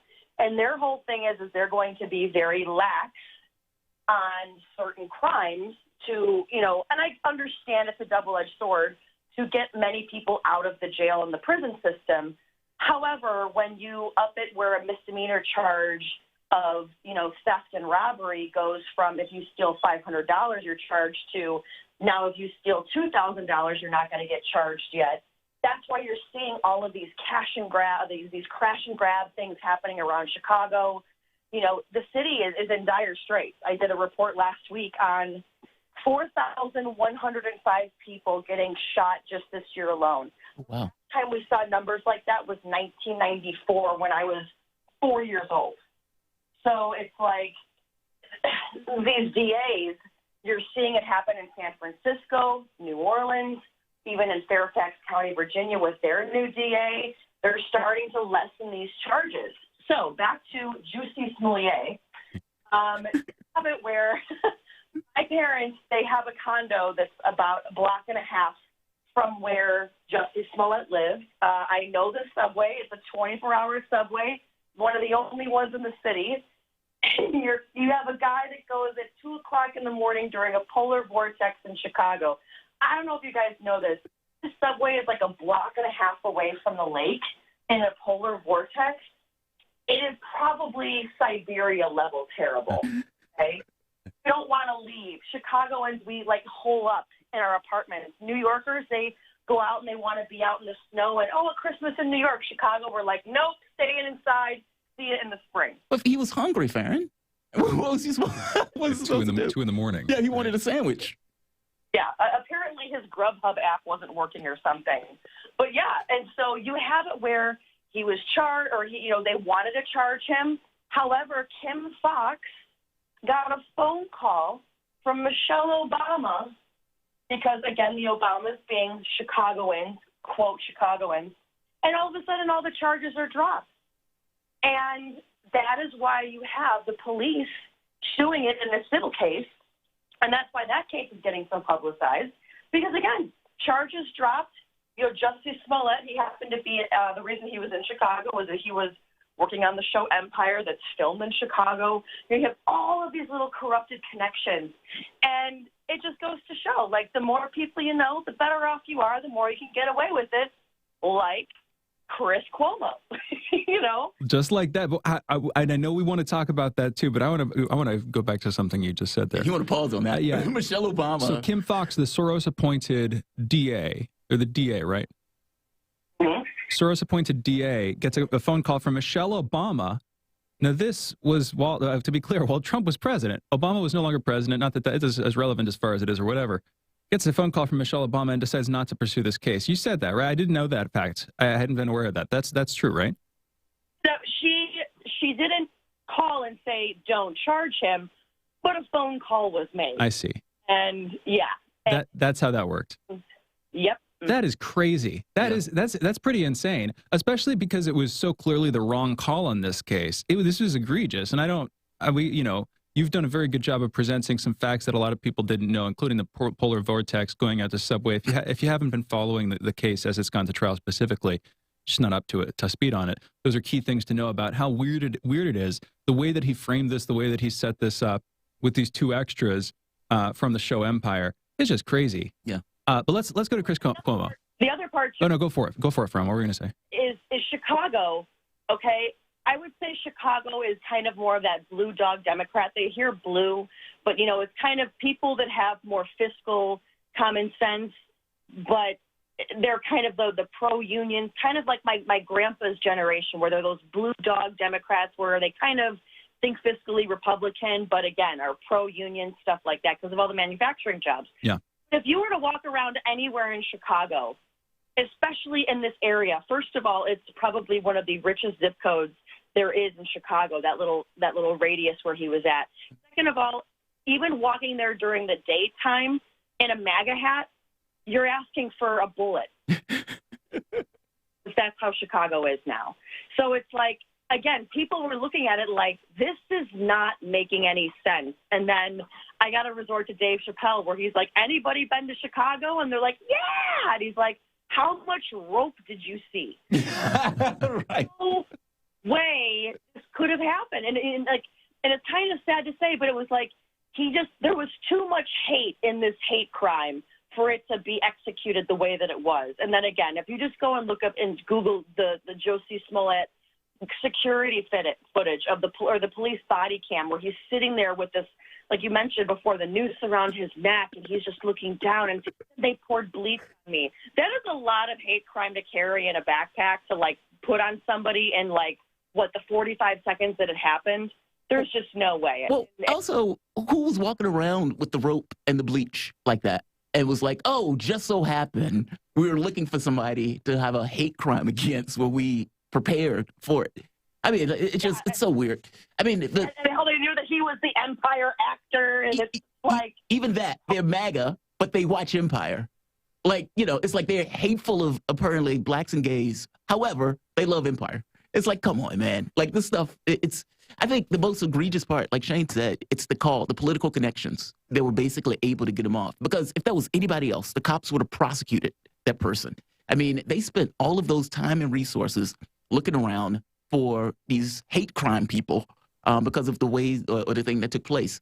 And then when the jig was up, after spending all of those days, maybe like a week, with this kind of heavy investigation. And again, like you pointed out, the number of people that get killed in Chicago is astonishing. And yet they were devoting that much resources or that many resources to deal with Juicy. And so they would have been clearly upset by it. And then to turn around from all of that public attention, for all of the scrutiny that was put on that particular case, to basically give him a slap on the wrist and a pass. And then you find out that the reason they were doing that is because of the political connections that Smollett had in Chicago, basically a blue dog Democratic town. Oh, that's horrible. That is horrible. Yeah. That is really horrible. And for those that haven't, don't know anything about the case or what have you, it turns out it was these two Black Nigerian trainers that Jussie hired to do this whole stunt. And the reason that he did this in the first place was because he was angry that he wasn't making as much money as his co-stars. Yep. And it was because he was gay. Not because he was new on the show, not because he was kind of not a big character on the show. He thought this was going to bolster him up, and if anything, it did quite the opposite and then some. But, when I want to get paid more, just go out and fake a hate crime and see what happens. Give me a break. It's good for the cause too, right? That gets people to believe people who will complain of hate crimes more. It's kind of perverse, is my point. It is. Anyway, he's like, I fought back. Mm-hmm. Well, yeah, you paid him. Yeah, to allow you to fight back. Okay, let's talk about Chris Cuomo, because this is another horrible, bizarre performance by a media actor with political connections, of course, although the sort of flow of political influence is going in the other direction, maybe in this case. Let's talk about Chris Cuomo for a second. Brother, of course, of Andrew Cuomo, former governor of New York. Both the sons of Mario Cuomo, former governor of New York, a political family, in other words. And then Chris becomes a TV news anchor with CNN. He was successful there for a while. He is not successful anymore. As of just this week, over the weekend, he got fired after being suspended. Did his basically preferential treatment coverage of his brother, Andrew Cuomo. I'll just go to you broadly. You've been following this case, of course. We've been talking about this for a long time now, starting out with the original report from Letitia James on the nursing home deaths, going into the widespread allegations of sexual harassment, some sexual assaults too, and of course the stepping down and the fallout. He keeps defending himself, I think, hoping for some resurrection politically. What are your thoughts on this case? So there's a lot to unpack here, especially between former Governor Cuomo and Letitia James, because there's a big backstory going on there that, like you mentioned before, the Democrats are always going to try to find an excuse, but this excuse actually could be a really good one. But no, with Chris Cuomo, you can think back before he was Cuomo Primetime, he was on New Day in the mornings. And every single morning, I remember watching him either talking Russiagate or talking about Trump's accusers and these victims and how no one believes them. And look at this man just doing this to these victims. And especially, after the one debate against Hillary where he brought in Juanita Broderick and Paula Jones and all the people that, Bill Clinton, allegedly sexually assaulted. So he was one of those people ripping on Trump because of the victims. Then you have it where he is using his media connections to essentially find dirt on these accusers, even texting, I've got a lead on the wedding girl. Is this illegal? Is he going to get charged? No, because it's not breaking the law, but it is breaking complete ethical standards of journalism. Now, many don't know, Chris Cuomo he has his law degree, even though he failed the bar like 4 times, but he does have his law degree too, as well as Andrew Cuomo. So as far as advising his brother's also an attorney too, so there was kind of no reason he should have been doing that anyway. But when you have it where you are this entrenched in the media and your network is already on standby of hey, we're about to clean house because we just got bought by Discovery Inc. And even the shareholders saying we want to clean house and go back to CNN's original intention of journalism, you'd think he'd be on high alert, but no. And so now with these latest allegations, they're not only finding with the media and his unethical practices, now you also have it where he had sexual harassment claims against him. Now, many people asking, why didn't they fire him after they found this Cuomo stuff out? because they could still kind of get away with it, like with Jeffrey Toobin, you know, the man who was caught masturbating on a Zoom call. Well, people don't remember because like, why didn't they fire Jeffrey Toobin? That was on a New York Times Zoom call. The New York Times fired him immediately. CNN let him go for 6 months, then brought him back. Now with these allegations of workplace harassment against Chris Cuomo, they had to cut ties immediately.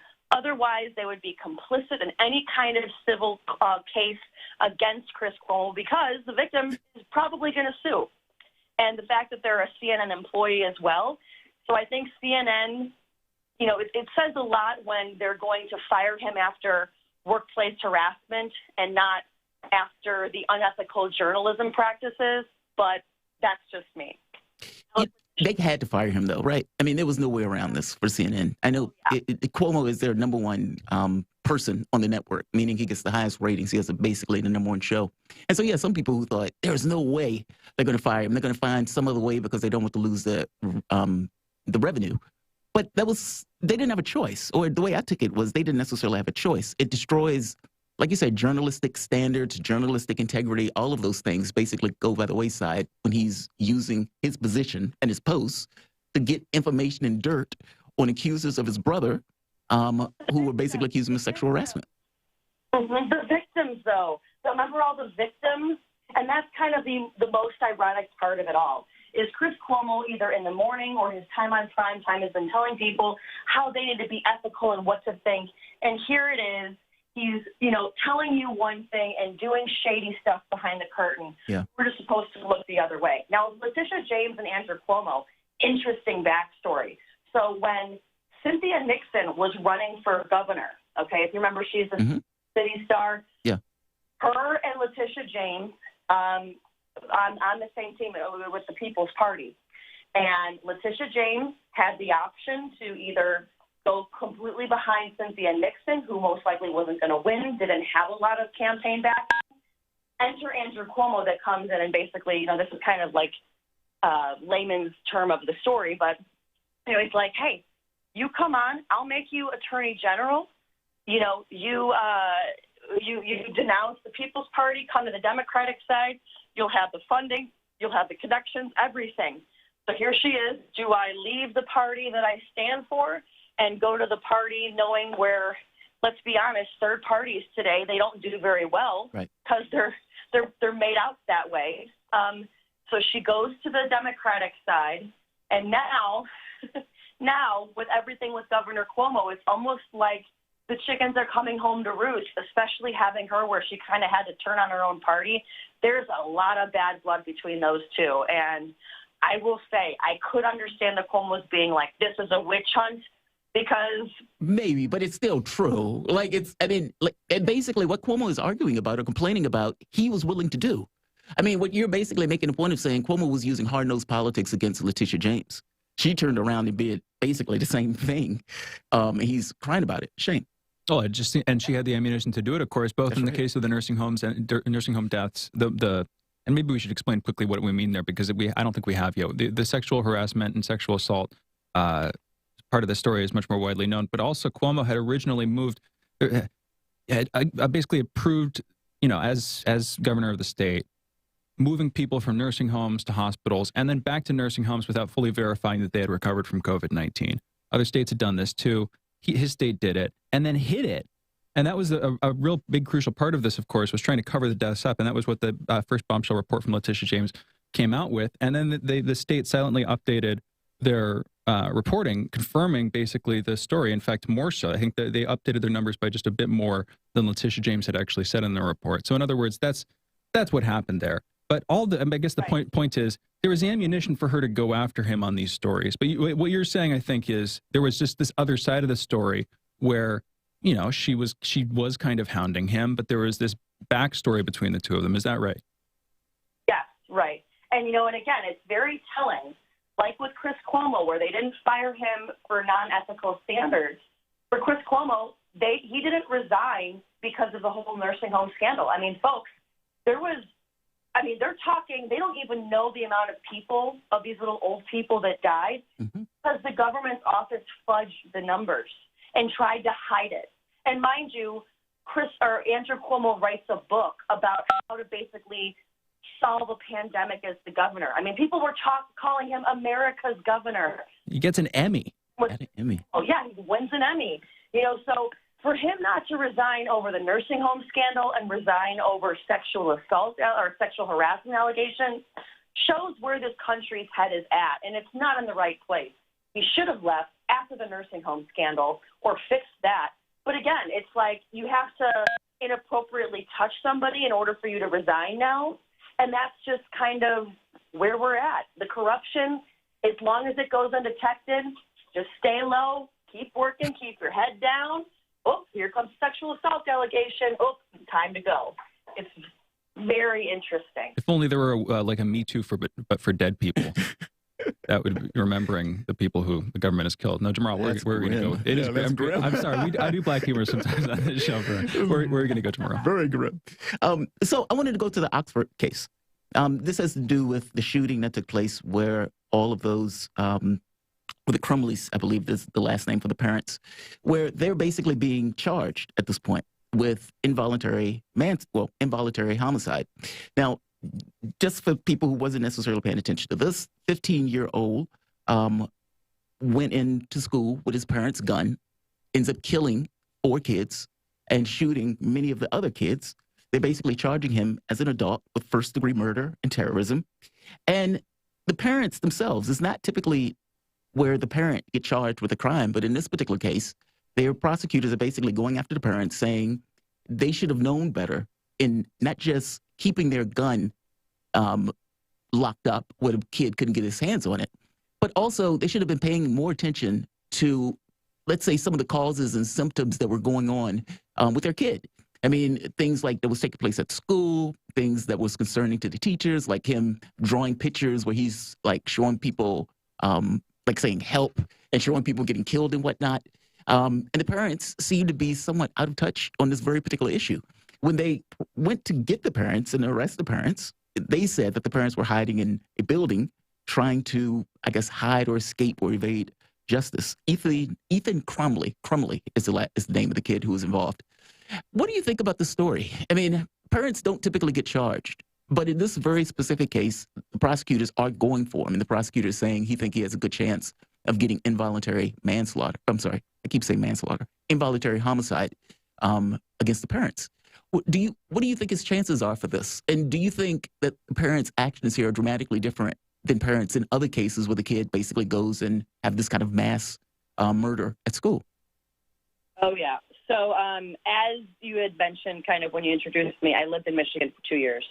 And Michigan is a very interesting state. For those that have never been there, it's kind of like Illinois, where Chicago is the blue, hard blue city, and then the rest of the state is super red. Michigan is very much the same. And it's very much a hunting state. You know, you're going out with your families for vacations and hunting deer together. So what people don't know is the Michigan gun laws are very different from other states. So in Michigan, it is legal to purchase and gift a firearm to a minor. However, when they use the gun, they have to be under adult supervision. The second thing is there are no safe lock laws, meaning that you have to keep your gun locked up. You have to keep the bullet separately. You can basically have your gun on the wall loaded, and it's totally cool. So there's a lot of different measures as far as their gun laws. And again, it's not so much about gun laws per se, of whether this failed the system or not. This was completely the parents failing this child. So I kind of outlined the whole timeline of what happened so people could understand better of why these parents were charged. And the way the prosecutors laid it out was actually chilling. So really quick, Friday you have it where they purchased the gun, the 2 parents purchased the gun for this kid, saying it's his Christmas present. The kid posted on Instagram, you know, I got my new 9mm. Saturday, the mom takes him to a gun range where she posts, you know, oh, my first time shooting a 9mm, I hit the bullseye. Monday, he gets caught in class because he's on his phone searching for ammunition and where to buy it. And a teacher sees it. The principal calls the parents, leaves a voicemail, also follows up with an email. He never hears back from the parents, except once the mom is shown where she received the email. She texts her son, Ethan, a screenshot of the email and then says, LOL, I'm not mad. You just need to learn how to not get caught. This is in regards to him looking for ammo on his phone in class. The next day, this is where the kid brings his gun to school, okay? He has a morning meeting with his counselors, the principal, as well as his parents, because a different teacher finds a note on his desk where it says, you know, like blood everywhere, the voices won't stop talking to me, drawing a picture of a bullet, a person shot, a gun. They bring the kid in, they talk to him. In that meeting, they never ask him, where is his gun? They don't check his backpack. The school asks for him to be evaluated. They suggest for him to be evaluated by a psychologist in the next 24 hours. The parents say, nope, he's fine. He goes back to class. He goes into the bathroom, walks out, and starts shooting kids. The father, I'm sorry, there's a first 911 call that goes out. After 30 minutes, the mom text messages Ethan and says, Ethan, don't do it. So when you have these chilling text messages, you have it where these parents are trying to like kind of boast themselves of taking this kid out to the shooting range. This kid is being charged. He's got a terrorism charge. The mother technically could also have her charges raised to co-conspirator.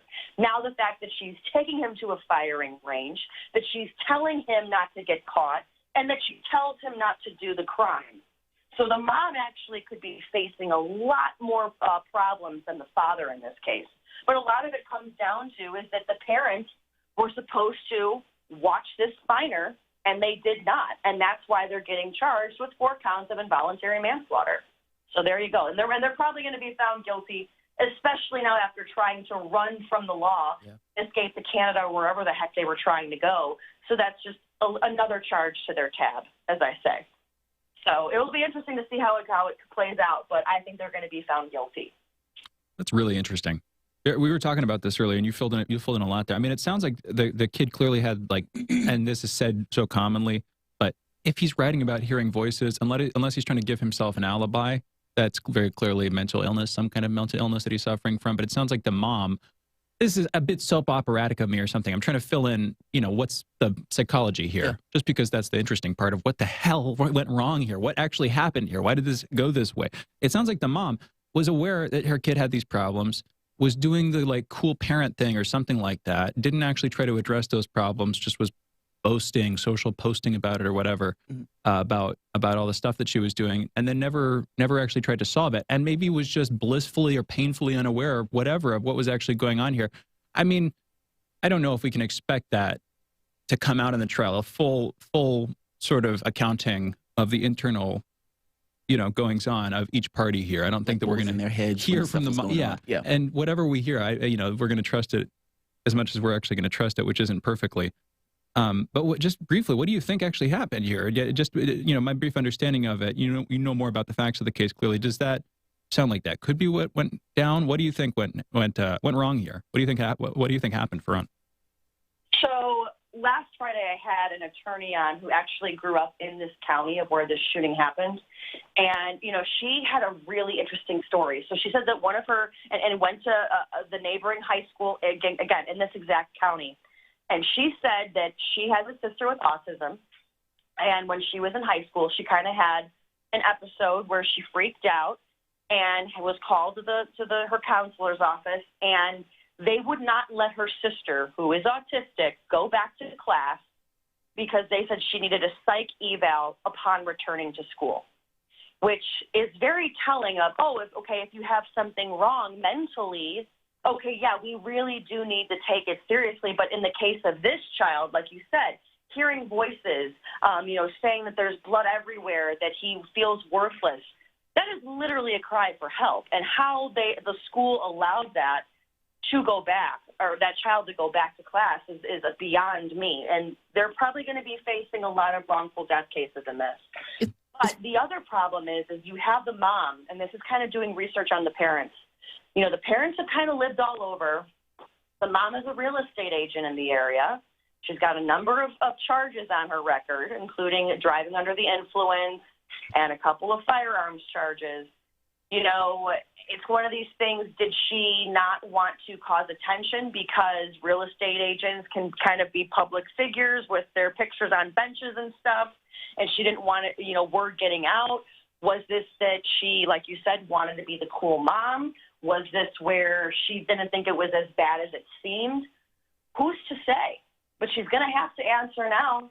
And the fact that this happened and you have 4 kids that are dead, along with several others, 8 people that are injured, you know, that were either by bullets or what have you, it's serious. And hopefully, you know, I grew up, you know, my mom's Irish Italian, my dad's Polish and Russian. And we were raised very Italian by my mother. And it's like she said, how do these parents not know what's going on? We lived in a dictatorship when I grew up. We didn't have locks on our doors. You didn't have your door closed. Your mother could go in there and search your drawers at whim. We had no such thing as privacy. So that's where I look at a lot of these parents, and it's like, how do you not know this? Now, maybe it's because my mom was, you know, a helicopter parent. Who knows? But there was no way my mom would not have known if something was off. But that's the rub. It seems like they did have an inkling that something was wrong. I mean, your kid is looking at bullets. Okay, why is your kid looking at bullets? And to not have any concern about that, it's almost as if they were so familiar with him. It's almost like when kids, you see them in stores, and the kid is like losing it, and the parent is just standing there like nothing is going on. And that kid or that parent is so accustomed to that kid acting that way at home that when they get into the mall or something like that, that's basically normal behavior for the kid. I wonder if it's something like that, like the anomalies that was taking place in regards to the kid's personality had gotten so normal or normalized that the mom is looking at this stuff and is not seeing it with the gravity that it deserves just based on the normality that she felt around it. I mean, your kid is looking up bullets and you tell your kid, hey, you need to be better at doing that. Or, hey, don't do this, meaning don't go out and kill these people. Were they even paying attention to the gun at that point? I mean, even the culpability of the school. Should the school have known better in this situation? I mean, I know they're doing an investigation now into the guidance counselors and the teachers and everything else. Because if you're the school and you're saying, well, the mom should have known better when we caught him looking at bullets, should the school have known better when the school caught him looking at bullets? Or judge ordered a psych eval instead of requesting it, that kind of thing. Like, I mean, the case that you gave of the autistic, I think it was a daughter. Mm-hmm. She was a daughter. That's obviously, like you made the point of, that's a much more severe response than we saw in this case. Could we make the point, hey, the school's also not doing enough? My personal take is that it's on the parents. But, you know, institutionally, I don't know how you can hold parents as a class accountable. The only way that, of course, we as the public can demand some forthright response on this is to ask the government, to ask schools to, you know, to monitor this kind of issue and to intervene when they see a problem. I don't know. What's your take on that, Fran? Well, and again, the reason why this is different is because of that Michigan gun law where you can gift a firearm, but they have to be under adult supervision when using it. So the fact that they knew and they bought this and gifted this kid, it's there in black and white on Instagram, my son's new Christmas gift, you know, so that's not having to prove anything there. Mm. What the prosecutors are going to prove is that they were negligent and that they knew this kid had a gun and they basically did not do the steps that they were supposed to do as firearm gun owners in monitoring that their minor was using it under their supervision. And that's where you see this big difference between other school shooting cases. I get the feeling that you might be right. They're going to get prosecuted for this. I mean, even whether it's an issue of law or whether it's an issue of 4 kids have basically lost their lives and all of these other families have been destroyed, somebody should be held responsible. Meaning, whether it's to the letter of to the law or whether it's culpability, the jury may find them guilty just because of the damage and everything else that was done. And because you're right, the timeline of this doesn't necessarily look all that favorable to the parents, or I gotta be honest, even to the school on some level. People should have been a little bit more reactive in the way that this stuff was breaking out. Before we go, though, we have about 5 minutes, give or take. I want to get into the Biden-Putin conversation that's supposed to take place. We were talking yesterday. He made the point of saying they had a call about having a call. Basically, they're trying to set the terms of the call. Do you think anything is going to become of this? And what do you think the kind of grounds for this call is going to be? Because both sides are pretty clear in where they stand on this issue. The United States has been extremely provocative in the things that it's been doing, the U.S. and its European allies, on this very specific issue, even with the propaganda that's been used. Russian troops are like 200 kilometers away, and they're nowhere near enough to have this kind of scale invasion in the way that they're talking about it, whereas Ukraine has basically half of his army near the Donbass region. And so it's like the propaganda that is being put out there is basically accusing Russia of something that the U.S. and its allies are basically doing themselves. What could be resolved in this particular conversation? And is it even one of those situations that Biden even really has any power to pull back in the way that would be necessary for this to kind of get into a predictable relationship? I think one of the questions that I have asked many of my guests when covering this interesting dichotomy of Ukraine, NATO, Russia, and the United States is why the Ukraine? Why is the United States so worried about Ukraine? And, you know, I had a religion teacher growing up. I was a Catholic school kid who told me this quote, and it rings true even more than it ever has in my lifetime. And it's that you should never be afraid to question your religion or question your government, because they're going to know you're either in an authoritative, or a dictatorship or a cult. Okay, because and it's healthy to ask questions about it, which is I always a lot of people ask, why did you go from local news to international news? And it's like, because have you seen local and how much they muzzle people, even in the mainstream media? But then when you ask questions, you're called propaganda. It's kind of a sick dichotomy that's in our country today, but I digress.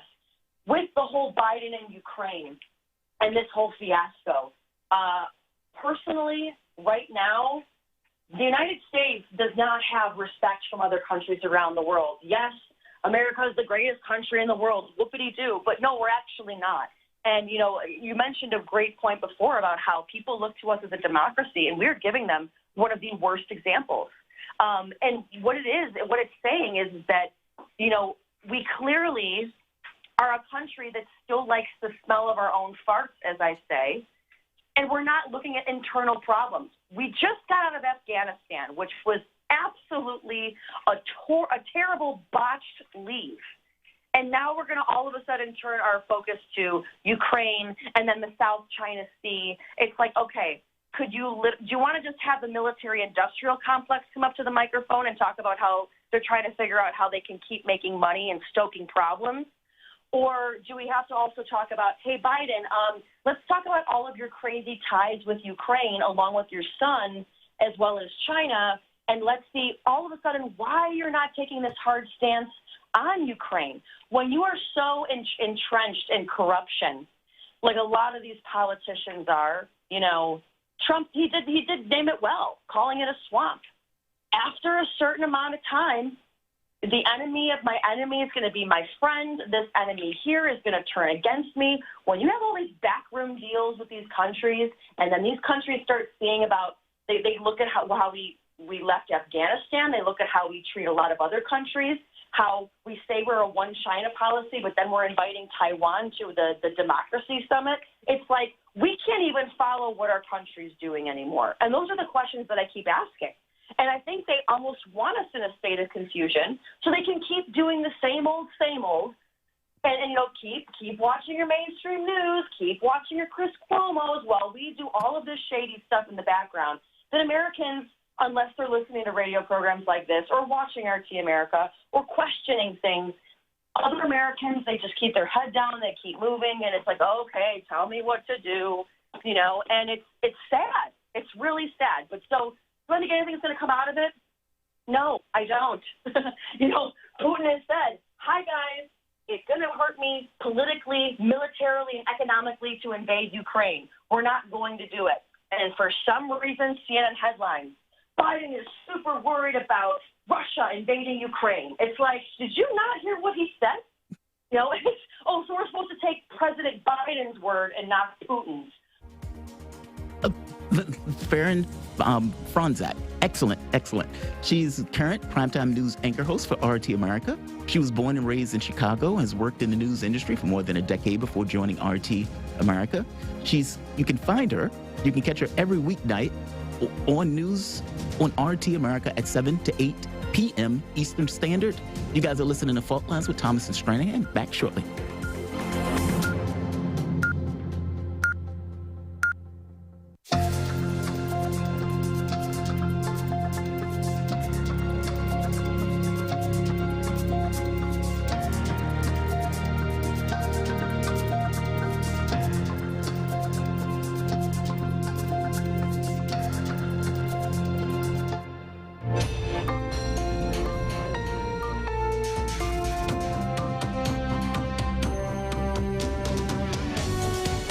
Listening to Radio Sputnik. Telling the untold.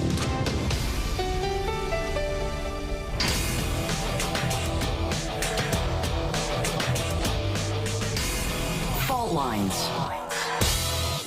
Live from across the divided states of America, it is time now for our last hour this morning of the most disruptive show, covering news, politics, and events from across these disunited states and the increasingly divided surface of our globe. In the independent corner, I'm your political analyst, Shane Stranahan. And in the left corner, I am your indefatigable, ever-vigilant, last man on the wall, your political analyst, Jamarl Thomas. And together we are Fault Lines with Thomas and Stranahan. And we are back. Good morning, everybody. Once again, it is just past 9 a.m. Eastern. It's December 6th. We're, again, steadily approaching the end of the year here.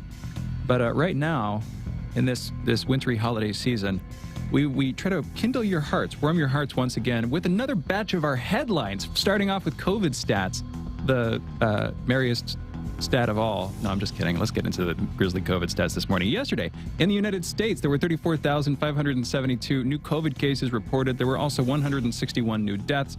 Over the past week, there have been an average of about 109,820 cases per day. That is an increase of 19% from the average 2 weeks ago. 60% of the total American public has been fully vaccinated. 71% of American residents have received at least one dose of a COVID vaccine. As of this morning, the coronavirus has infected 49,044,000 people across the United States. It has killed 786,964 people here in the U.S. In national news, James and Jennifer Crumbly, the parents of the teen charged in the Oxford High School shooting, pleaded not guilty to involuntary manslaughter charges on Saturday morning. That was hours after police said they were found in a commercial building in Detroit and taken into custody there. CNN, the Primetime news station, has fired Primetime anchor Chris Cuomo effective immediately. The announcement came after an outside law firm was retained to review information about exactly how Cuomo aided his brother, that's former New York Governor Andrew Cuomo, when the then governor was accused of sexual harassment. He'd also, of course, been accused of killing people in nursing homes effectively and covering up their deaths.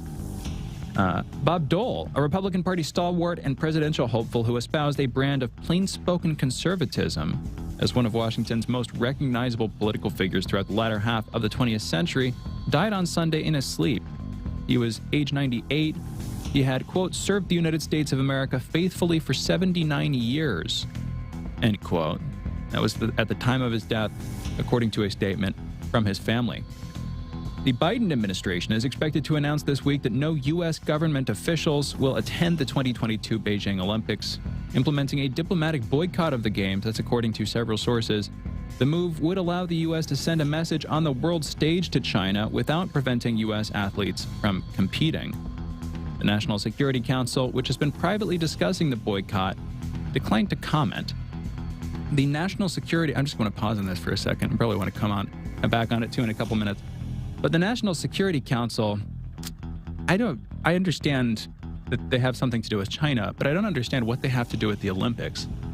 I guess maybe are we concerned? I guess we're concerned about espionage, right? We're concerned about sending government officials to China and being the victims of espionage or something. And so our response is just to not send them, I would guess. But I don't know, wouldn't we potentially use that for human purposes to do our own espionage? There's something to be made for that, right? And then there's also the case, or this has nothing to do with espionage, I'm just filling in a blank there, and this actually has to do with the United States wanting to send a sort of tit-for-tat FU to China over, I guess, their treatment of that tennis star. That's what people were relating to the Olympics. I mean, people have been trying to get the U.S. to withdraw from the 2022 Beijing Olympics for a while now, just as a sort of, voice of contestation against China, saying, hey, we don't like you and we're not going to support you, that kind of thing.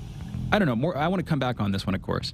But that's the news there. In international news, which that kind of is, I suppose, a court in Myanmar has sentenced deposed civilian leader Aung San Suu Kyi to 4 years in prison on charges of incitement and breaking COVID-19 rules. It's the first verdict against the Nobel Peace Prize winner since the military seized power in February earlier this year. In Earth and Science news, the Hawaiian Islands could experience quote-unquote catastrophic flooding from a storm system lasting until Tuesday. According to the National Weather Service in Honolulu, rainfall total amounts of 10 to 15 inches are anticipated, with isolated areas of 20 to 25 inches possible. Flash flood warnings were issued for the entire islands of Maui and Molokai Sunday by the National Weather Service. Flash flood warnings were also issued for the eastern half of the Big Island. And in holiday news, today is Walt Disney Day, Computer Science Education Week, National Influenza Vaccination Week, and Older Driver Safety Awareness Week. And with that, those are our headlines. You're listening to Fault Lines with Thomas and Stranahan. Walt Disney Day, by the way, I was wondering exactly what that meant. Walt Disney Day is apparently just celebrating Walt Disney. It's not his birthday. I don't understand exactly why they chose today for Walt Disney Day. Ah, yes, there we go. It's apparently the day after his birthday, but it seems like they want to host it they want to do it on a weekday or something like that. Anyway, that's the connection there. I get confused by these sorts of things. A lot of holidays, very clearly. There's one this morning that I think Jamarl read out last hour that I actually want to come back to. But a lot of holidays make basically no sense. They're either celebrations of individual people. So Walt Disney's a pretty big figure, right? But then last week, it was, I believe, Chadwick Boseman Day, Chadwick Boseman's just like an actor who died recently. He's just like an actor who starred in as Black Panther, the eponymous Black Panther in the movie Black Panther. He was the guy who played that guy. Anyway, he's just an actor, and there was a whole holiday, I think, just honoring him because he died tragically at a young age. But he's just some guy, is my point. Walt Disney at least founded a massive, massive, massive media company that still dominates to this day. And then earlier this morning, oh gosh, I need to actually go back and find the actual specific headline. There was literally a holiday. This is what it is. Put on your own shoes day. This was one of the holidays that you read last hour, Jamarl. Yeah. Put on your own shoes day. And they literally don't know what it means. I was reading through the holiday description, and I'm going to go back to it now. Quote, since the origins are not completely known, the creator has given us free rein to use our imaginations. You could see this day as a metaphor for proudly strutting your stuff or teaching a toddler to put on their shoes. End quote. I'll just quote this last part. The beauty is that it's up to you. Quote unquote. Put on your own shoes day. That's what? You create a holiday, and then you're alone. This is a canvas for your imagination. Just fill it in.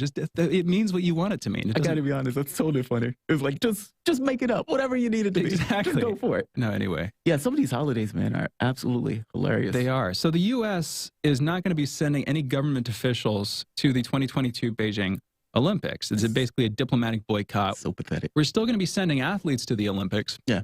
Because it's the biggest sporting event internationally, at least, of of not just the year, of the several year-long period, the Olympic cycle. Right. I don't know. It's a big event, is my point. It's obviously, huge, long-lasting event with major diplomatic importance. And, of course, we're using it, I think, basically to snub them.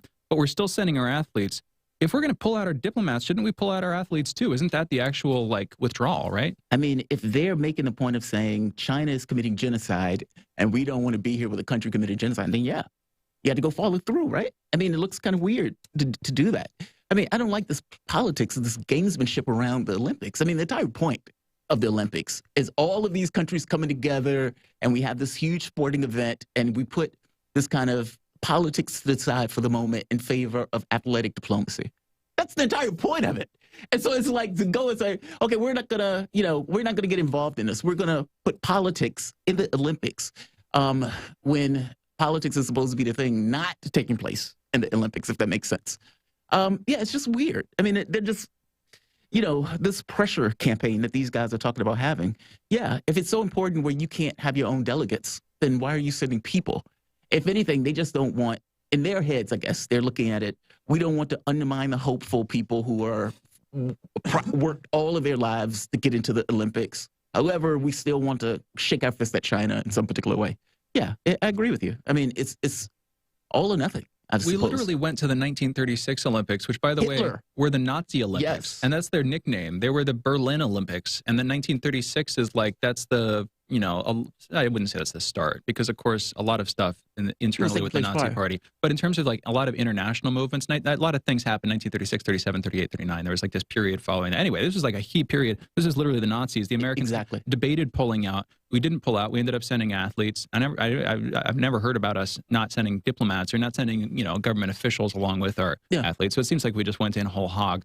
I don't know. Hindsight's 20/20, but that was the literal Nazis. Are we saying that the Chinese are suddenly, we're going to put them on this level based on what? Based on the Uyghur situation? That is an extremely good question. That's because which frankly hasn't even been talked about all that much recently. Based on what? The quote unquote provocations about Taiwan? I don't understand why we're supposed to hate China. Why are we actually supposed to hate China? Because of this, because of the coronavirus? Is it because and the narrative behind a lot of people who are blaming the coronavirus thing on China, I think, is that the NHI, Fauci, NIH, Fauci was responsible partly for funding gain-of-function research in China. So I guess they're making a somewhat of a consistent case, at least. I mean, is this a COVID thing? Which is that Fauci and the Chinese are to blame for it, but.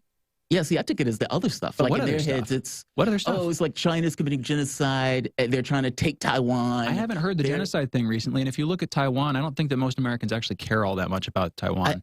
I mean, otherwise, I don't know what else they're trying to come up with. I mean, I'm just going with the propaganda that they've basically been throwing at China all of this time. And then there's also just this thing where it's like, well, if we're against them, then I'm against them too. And I guess I can accept that. But for the Americans who are anti-Chinese, and there is, of course, a racial component for a lot of people as well as an anti-national component, but it's not just to conflate the two too heavily. It's not like everybody who's opposed to Israel, of course, is an anti-Semite or whatever. I don't want to conflate the two, but there is some of that mixed in with this one, as with the, in some cases, the Israel one. Yeah, I just find this ridiculous on its face. I mean, I don't even know the rationale for it, meaning, like you said, if you were willing to go to the Olympics with Hitler, then how on earth are you making this argument about China? That's where my mind goes. It's like, wait, what? It's like, and not to mention, it's taking this position as if the United States is not responsible for some pretty heinous things around the world. Meaning, we're casting this kind of judgmental finger on that stuff as if we're kind of above it all, or we're, have the moral authority in this particular situation. We do not. I'm sorry, we just don't. And so, yeah, I find it, it's trite. They're looking to inject politics in pretty much everything, even an event where politics is not necessarily supposed to be part of it.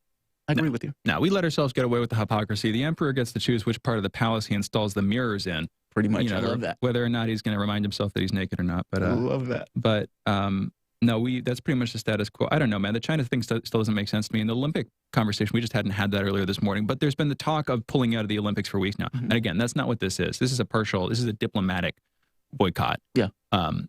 But it's not a full-on one. It's like somebody was like, well, we don't want to pull out entirely. What about just pulling out diplomats out? And so somebody had to have that meeting, right? That meeting had to take place where they were going back and forth over how can we show our disdain for China while also allowing our athletes to, I know, we're just pull out our diplomats to get across, we hate you guys. But we still want our athletes to play in the Olympics and to do great things for America. Oh, yeah. Yeah, it's just utterly and entirely bizarre. If you're done, let's go to a break. Yeah, totally. We'll be coming back in a minute, speaking with Miranda Devine, talking about her new book, Laptop from Hell. This is a big sort of scoop book looking at Hunter Biden, all sorts of weird stuff. Basically, her book, Laptop from Hell, details the unvarnished story of what's really inside Hunter Biden's laptop and what China knows about the Bidens, spicy questions, and of course, ones long suppressed by the media and big tech companies. We're going to be talking with her, hoping that this story, and really trusting, because there's been a shift on this one, that this story starts to see more of the light of day. Yeah. Because there have only, it was so suppressed, and anybody, willing to do the work on it, it's like you're going into that war, you're going into it knowing that it's going to be kind of blacklisted by certain media outlets. Got to give the support that you can to people who are willing to do that work. Especially since it gained a huge amount of credibility over the course of time when they realized you guys blocked the story that was legit and real. And of course, New York Post central on this one. The outlet responsible for doing the original investigative reporting and publishing last year on this work that ultimately got blacklisted. We're going to be talking with Miranda Devine in just a second. You're listening to Fault Lines with Thomas and Stranahan. Super excited to come back. Be right back on the other side of this short break. Fault lines. 24 hours a day, 7 days a week. We give you the most essential information out there. Radio Sputnik, telling the untold. When the going gets tough, the powerful want propaganda. But we won't let them cancel the facts. Whether you're woke or drowsy, we know that you can handle the truth, and we're giving it to you every morning.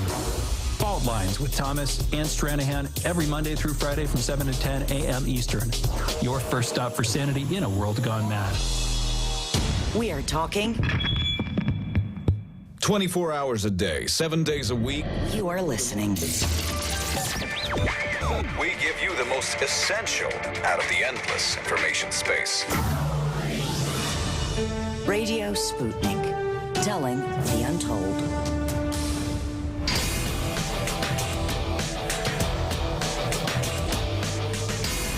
Fault Lines. Welcome back to Fault Lines on Radio Sputnik. My name is Jamarl Thomas. I'm joined with my co-host Shane Stranahan, coming to you live out of our station in Washington, D.C. If you guys live in the area or just so happen to find yourself in the D.C. area, you can catch us on radio at 105.5 FM, 1390 AM. We're also in Kansas City at 102.9 FM and 104.7 FM. If you guys are digging what Shane and I are putting down, whatever platform you're consuming this content on, give us a like and share that audio or video. If you want to join in on the conversation, you can do so with a chat, a tweet, and of course, you can reach us by phone at 202-521-1320. That is 202-521-1320. Your engagement helps makes this show what it is, so definitely don't be shy. This is a great segment coming up, and I am going to be utterly fascinated by it. Hunter Biden, Joe Biden's kid, has not been able to keep his hands on his own laptops. And for whatever reason, he keeps losing them. And it's not like losing just a random laptop with nothing in it. Some of the things that are in these laptops are utterly atrocious. Pictures, images, you even have things that implicate Biden himself in the various crimes in regards to communications that was taking place between the Ukraine and Hunter Biden. New York Post had did exceptional work putting this information out. That stuff was blacklisted, but eventually the reality was that it was totally and entirely true. The author that we have on wrote the book, Laptop from Hell, and it is a pleasure to speak with her. Miranda Devine is a New York Post columnist and Fox News contributor. Her book, Laptop from Hell, details the unvarnished story of what's really inside Hunter Biden's laptop and what China knows about the Bidens. Oh, salacious. Miranda, thank you for joining us. Thanks so much, Blackjack. Great to talk to you. Absolutely. So tell us, in very basic, what is in the laptop? And what does China know about Joe Biden? Well, they know a lot. It's 9 years worth of material. So, thousands of emails and photos and text messages, voice memos, documents, everything. We all have our lives in the cloud, in our laptop, and that's what we found with Hunter Biden. And, in terms of implicating Joe Biden, the Biden family, that's his son and mainly one of his brothers, Jim Biden, were running this influence peddling scheme around the world using his name, and there's ample evidence on the back laptop that he was aware of what they were doing, in fact, instrumental in a lot of what they were doing, and some evidence that he was financially benefiting from it.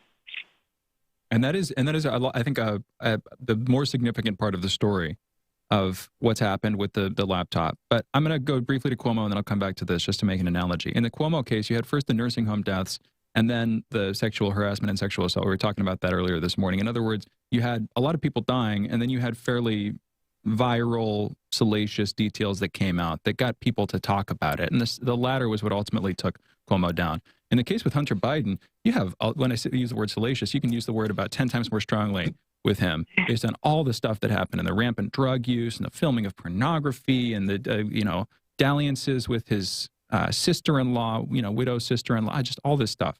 So, but there was also what you're pointing out in this case, him using political influence, representing his father effectively, trying to represent his father, and in some cases, the assumption is successfully representing his father in relations with other nations. Now, I'm curious that the first part, the salacious part, what might be what ultimately brings him down, but this story has been suppressed like crazy. Miranda, What do you think this is going to turn into? Of course, this is a new book coming out, Laptop from Hell, we're talking about, by New York Post columnist, Fox News contributor, Miranda Devine. Go check that book out. Again, Laptop from Hell. What do you see breaking the story, if it breaks, Miranda? Is it the salacious part? Is it the foreign part? Is it all of it? What do you see happening? No, I think the salacious part is just it's almost like a smokescreen. It actually has prevented a lot of people from seeing through to what's really important on the laptop because, so what? Hunter Biden's a 51-year-old debauched little rich kid who, had a raging crack addiction, which he apparently has kicked, and good on him. But that's sort of irrelevant.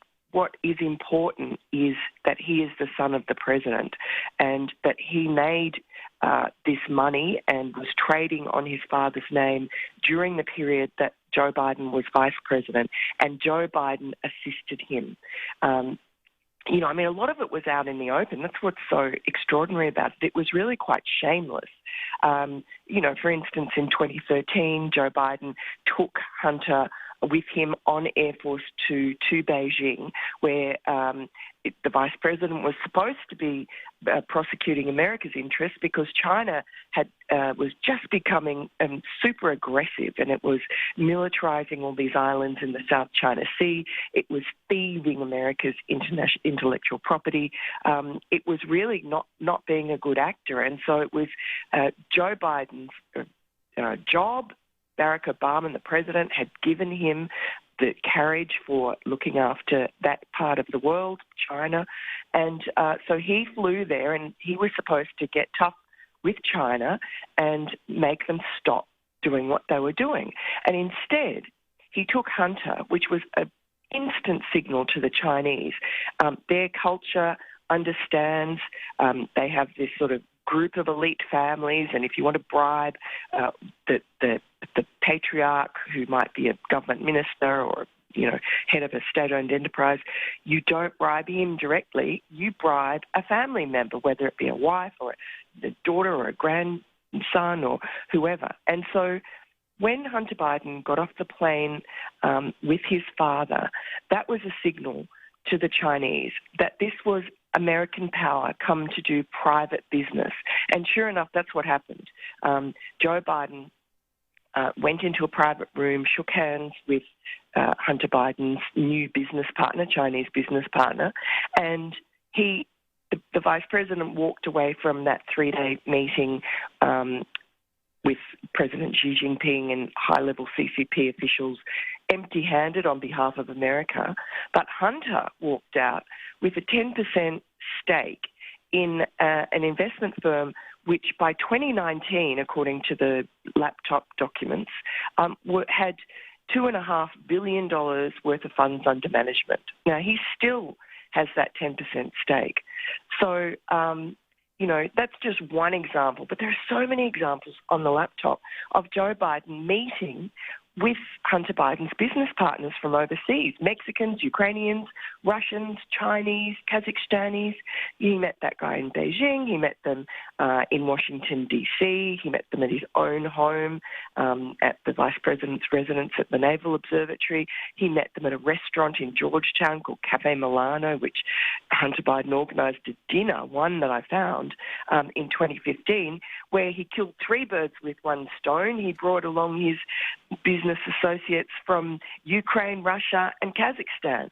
And so, and in fact, the White House has finally admitted to that, even though during the campaign and after the campaign, in fact, Joe Biden's team swore blind that meeting never happened. And during the campaign, Joe Biden told reporters repeatedly, I know nothing about my son Hunter's overseas business dealings. So that was a lie proven on the laptop. And I think where you get to is, and what the Republicans, I assume, will be doing if they win the midterms and they get control of the House and the Senate, is that they will be having inquiries and they will follow the money. I mean, it always is the way, follow the money. If they follow the money, they should go on 2 fronts. One, from the way that it was blacklisted from New York Post, meaning a true and accurate story. Twitter and some of the other social media chose to not run it. They didn't necessarily like the topic. They didn't want anybody going after Biden. And so, and not just run, Jamarl, I'm just going to cut in for just a second, hand it back to you. Not just not run it, they would literally prevent you from sending direct messages on Twitter and on Facebook. I was talking Lee Stranahan, my dad, another host on this network, former host of the show. He would try to send the direct messages to people, with direct links to the Hunter Biden story over at NewYorkPost.com. And they literally would not send. The recipient would not see the message coming in. And there were reports from other people just testing it out, trying to see if it was true what they were hearing online. And they were getting the same thing. It wasn't. They were preventing you from even sending it, which is a level of intrusion and suppression, I think, unparalleled and, frankly, in human history. But, Jamarl, go for it. That's pretty significant. I mean, they're basically preventing a true story. That's the point. A true story from going out, going so far as, like you said, preventing the communications from even taking place. But also, like you said, follow the money. I mean, do you think that there would be an investigation on this going forward? Meaning, because this is horribly egregious. I mean, Joe Biden making the point of saying, I didn't have any business dealings, especially for the Ukraine. That was the first one that I became aware of when the first laptop went missing. And there were all of these emails where Hunter Biden was basically talking to a counterpart somewhere. And he was made reference to Biden, meaning his dad. The same dad who supposedly knew nothing about the dealings. Are they going to go after him on this? Congress should, but I guess will Congress, even from the standpoint of Republicans? I don't know. I don't know. I mean, they should, and there's ample evidence there to go on. And we also know that Tony Bobulinski, who's the former business partner of Hunter Biden, and really who's a crucial part of my book, because the laptop itself is not enough. It's one part of the jigsaw puzzle. You need to put that together with Tony Bobulinski's material, which I have, voluminous, documents and emails and WhatsApp messages, the contents of his 3 phones. Now, he handed that over to both the Johnson and Grassley Senate Committee inquiry and to the FBI. And the third part of that puzzle is that inquiry. So Senators Ron Johnson and Chuck Grassley did a really fantastic and unsung job with this inquiry into Hunter Biden, Burisma and corruption. And what they had access to was Treasury Department documents, which was something called a suspicious activity report, dozens of them that were sent by banks to the Treasury Department under law when money comes into a United States bank account from suspect sources. So whether that be, from a sanctioned country, maybe Russia, where Elena Baturina, Russia's richest woman, the wife of the corrupt former mayor of Moscow, she sent $3.5 million to a bank account associated with Hunter Biden's business partner, Devon Archer, or whether it be the Chinese or any other sort of shady oligarch around the world. So these suspicious activity reports are really crucial. And that's the third piece of the jigsaw puzzle. And I had a little bit of cream on top, which was the documents that Bevan Cooney, another one of Hunter's business partners, who's in jail, as many of them are, they're either in jail or dead. So Bevan Cooney, who's in jail, gave the contents of his cloud to a couple of journalists, Peter Schweitzer and Matthew Tymond, who very kindly made some of that available to me. So you need all of that material. Now, all of that material is available to the Republicans in the Senate or the House, and it's also available, and actually the FBI already has it. I mean, the FBI has the laptop. It's had it since December 2019 when the owner of that MacBook repair shop, John Paul MacIsaac in Delaware, gave it to the FBI. And they've also, Tony Bobulinski went and did an interview for several hours with the FBI late last year. And obviously they have all access to all the Treasury Department records and also the transcripts of all the interviews that the Grassley-Johnson report did, including various people in the State Department who were trying to sound the alarm with Joe Biden and his office about how damaging it was that Hunter Biden was being paid $83,333 by this corrupt energy company in Ukraine, Burisma, while America was trying to lecture Ukraine about corruption. Mm-hmm. There's a lot to go on. Oh, 100%. Miranda, I know you need to go. We'd love to have you back on to talk more about this. I know that you have a lot going on, but I really appreciate you taking the time to be with us. Good luck on the new book, which everybody, by the way, Miranda Devine, we've just been speaking with, new book, Laptop from Hell, out. We've just been talking about, telling the unvarnished story of what's really going on, what really was inside Hunter Biden's laptop that you might have heard about late last year, being rediscovered, sort of, disinterred and examined. And what's in it is shocking. And again, it's not just the salacious stuff that you might have heard about. It's these connections with other countries and using sort of politically laundering influence on behalf of his father with who knows what implications for the current presidency. Miranda Devine again joining us. Thank you so much, Miranda. Thanks, Jamal and Shane. Great to talk to you. Great to talk with you as well. Miranda Devine again, New York Post columnist and Fox News contributor. Go check out her book, Laptop from Hell. That book is out now. Again, Laptop from Hell. You guys are listening to Fault Lines with Thomas and Stranahan. We'll be back in a minute speaking with Carl Jha. Oh, and you know what? Actually, she mentioned a couple journalists there, Peter Schweizer, Matthew Tymond. We've had Matthew on before. About 3 years ago on the show, we had him on as a guest. Peter Schweizer, I know, director, Clinton Cash, other stuff. Yeah. I've never met him, but he's in the, I know my dad's spoken with him a few times and stuff. I just mentioned Lee earlier in the show, of course. Just interesting connections. Absolutely. Maybe we should try to get Matthew back on. Yeah, talk more about this reeks of a cover-up. Oh, yeah. I mean, at the point where the FBI has had these communications, they've talked to the people, you can, I mean, and the evidence is there. It would be like, you've seen all of these letters. And the Secret Service, too. I mean, going out to cover Biden's tracks, Hunter Biden's tracks, that's another way of looking at this stuff, is like, okay, keep this quiet, using the power of the presidency to keep this stuff suppressed, too. Well, FBI, undoubtedly, DOJ comes into it at some points. Because the evidence is there at this point. Yeah. Anyway, we're going out. We'll be back in a minute with Carl Jha. We're going to be talking about this Aung San Suu Kyi conviction. Again, former civilian leader of Myanmar, deposed in a February coup much earlier this year, now facing her first conviction as she was the victim of a series of charges. We're going to be coming back speaking about this with Carl Jha on the other side of this short break. You're listening to Fault Lines with Thomas and Stranahan. Be right back. Fault Lines. Tough questions are the most powerful weapon we have. As long as you have questions, we'll keep asking.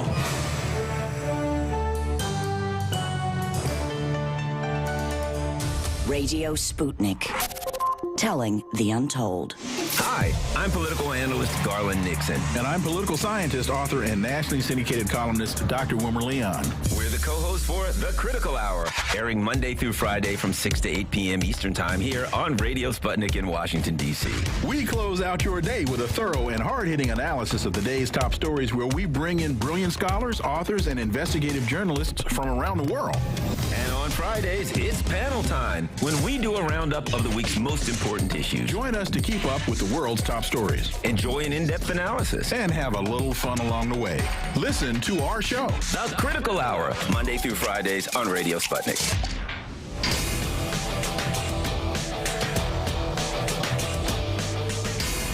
Fault Lines. Welcome back to Fault Lines on Radio Sputnik. My name is Jamarl Thomas. I'm joined with my co-host Shane Stranahan, coming to you live out of our station in Washington, D.C. And we're going to move to Myanmar for a bit. In a closed-door trial in Naypyidaw, the capital, Aung San Suu Kyi, the civilian leader, or the former civilian leader of Myanmar, has been convicted, for lack of a better term. She's been included in first series of charges, these including public unrest, and they basically sentenced her to 4 years in prison. We've been covering this story, and so we wanted to cover the conviction. To join us, we have Carl Jha. Carl Jha is host of Silk and Steel podcast, focused on China and surrounding regions and their history, culture, and politics. Carl, thank you for joining us on short notice. How are you doing this morning? Hey, how are you? Thanks for inviting me. Absolutely. Thank you for joining us. So Aung San Suu Kyi is convicted and is getting 4 years in prison. And that's, I would imagine, just the beginning. One of the other charges had something to do about COVID. At one point, it seems like they were looking for any and everything to basically hit her with to give this kind of a patina, a legitimacy after the military coup. What are your thoughts on all of this? And the charges in general, I mean, is your assessment basically the same as mine, where, look, they were just trying to find some way to put her on ice in order to convict her, to get her out of the way as a civilian leader after the coup government takes over. What are your thoughts on all of this?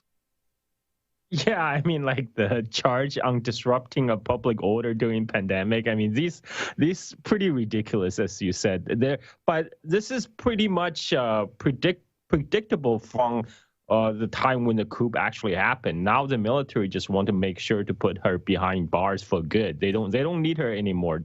Before they needed her because they reached a deal with the United States in order for the lifting of sanction against Myanmar.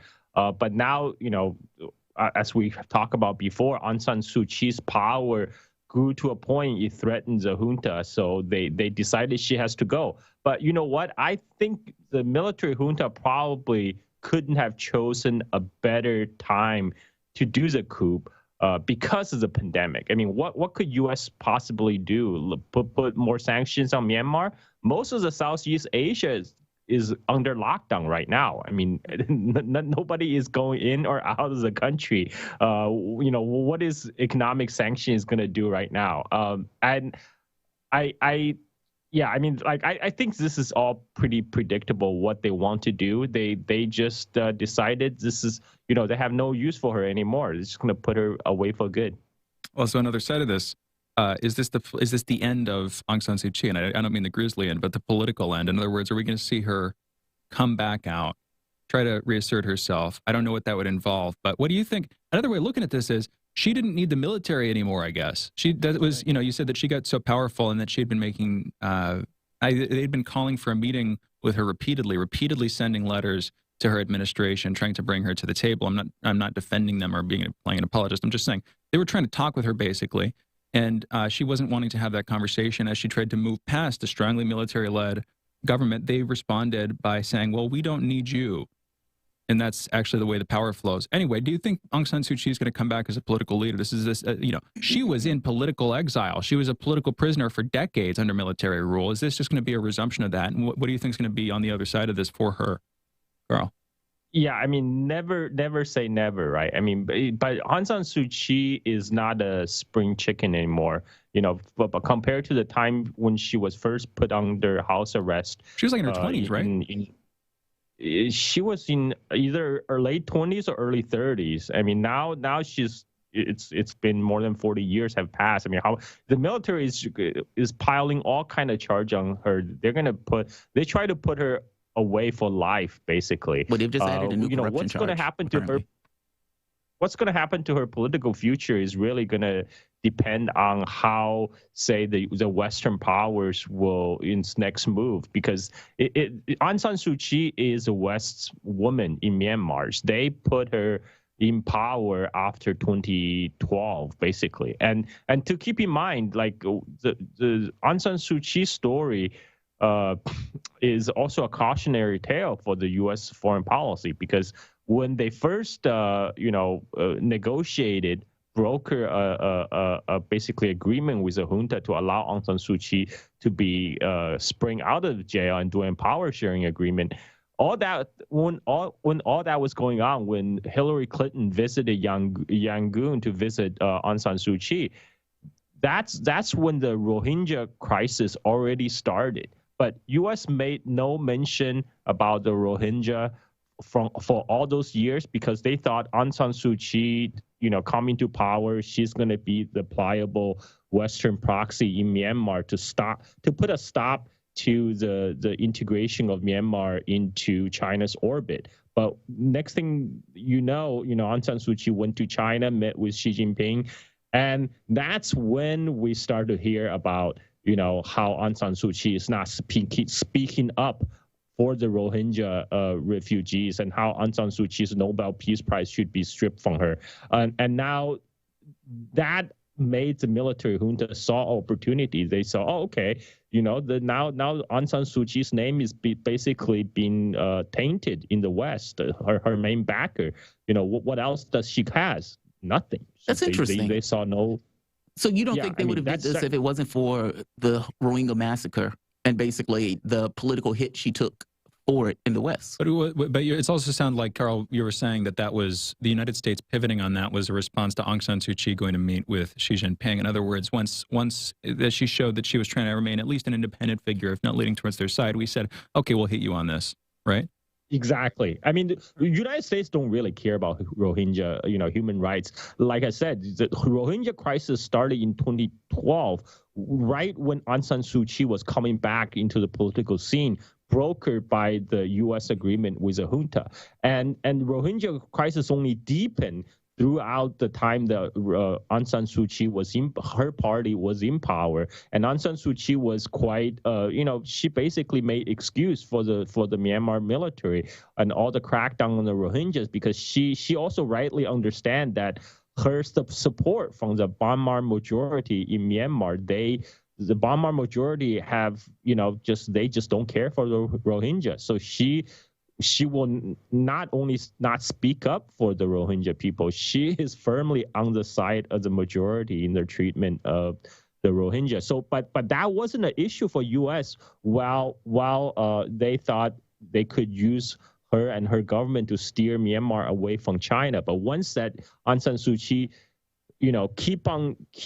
keeps going to Beijing and signing up for the China's Belt and Road Initiative, U.S. thought, okay, now we're going to hit her with the Rohingya human rights thing, and the military just saw a opportunity. I mean, they're very opportunistic people, and they just decide this is time to remove her since her name is already tainted. Wow. Okay. Wow. That's fascinating. What do you think is going to take place going forward on this particular case? And for that matter, if she's going to be in prison, the military junta, they've basically consolidated power at this point.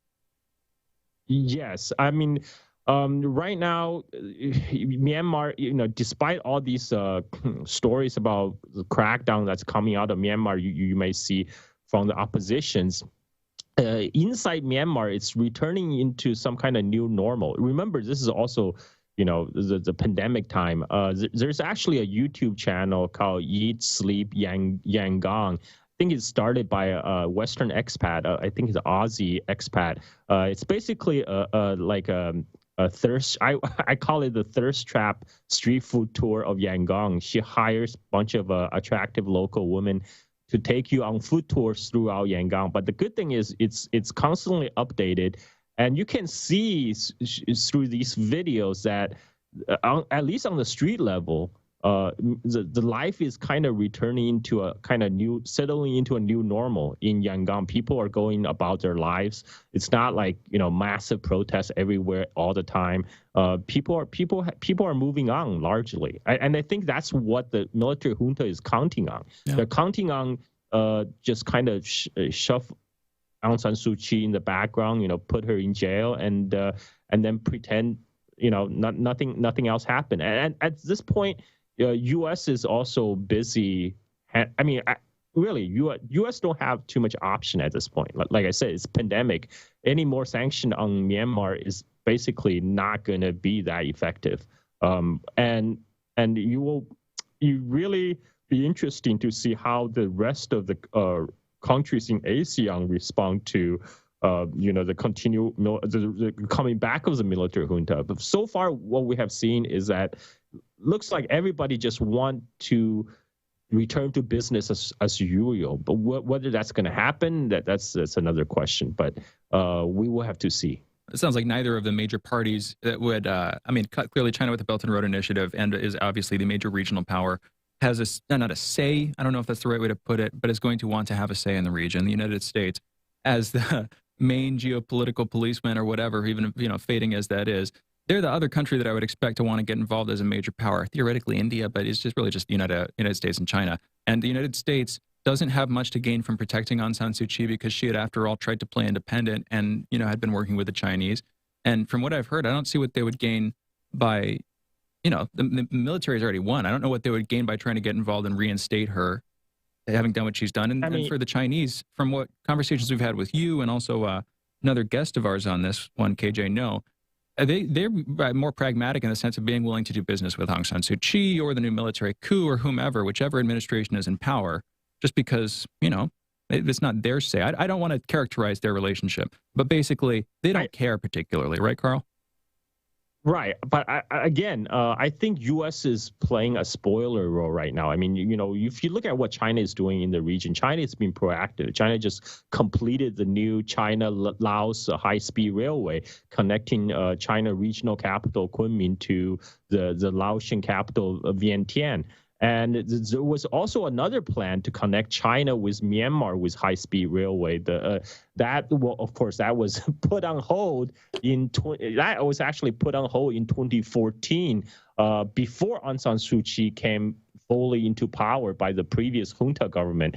And under Aung San Suu Kyi, there was actually after Myanmar signed up with the Belt and Road Initiative with China, that railroad project was about to take off before the coup happened. So what U.S. could potentially do is, piling up a whole bunch of economic sanctions, making doing business with Myanmar increasingly difficult, even for Chinese firms. So basically, U.S. is not playing a constructive role, but U.S. can make life difficult for Myanmar, for the business environment in Myanmar, for China to do more business in Myanmar. So in that way, it makes sense for China to for U.S. to apply diplomatic pressure, through its media to paint, to use a human rights issue as a club to beat the Myanmar junta government with, and while keep Myanmar economically and politically isolated.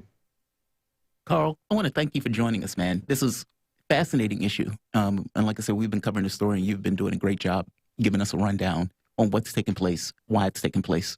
You guys, the voice that you guys were listening to is Carl Jha. He's host of Silk and Steel podcast, focused on China and surrounding regions and their history, culture, and politics.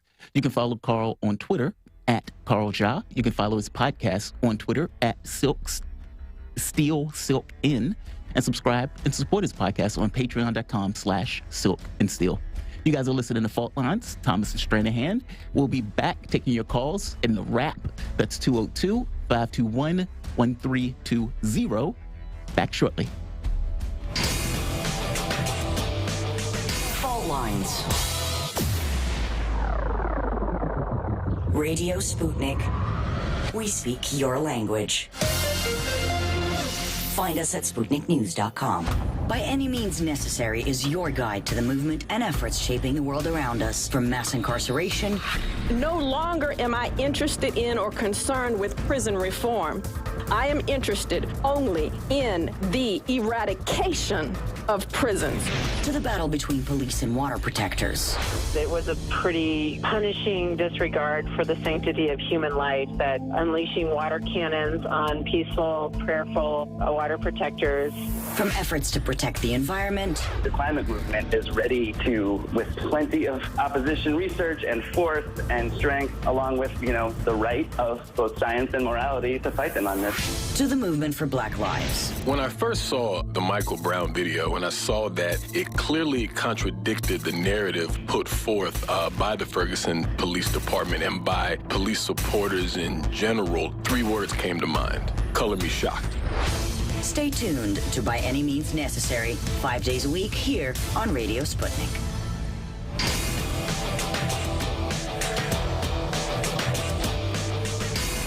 Fault Lines. And we're back. You're listening to Fault Lines with Thomas and Stranahan. 202-521-1320 is the phone number. Again, 202-521-1320. Let's go to Tarif, calling in from New Orleans. Tarif, you're on the line. What is on your mind this morning? Thank you, gentlemen, for taking my call. First, I'd like to say free Julian Assange, free Dunninger, and hashtag no more. Okay.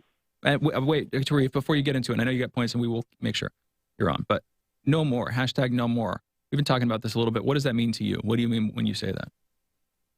I mean, no more in regime changes in Africa, not just Africa, but throughout the world. No more imperialism, no more neocolonialism.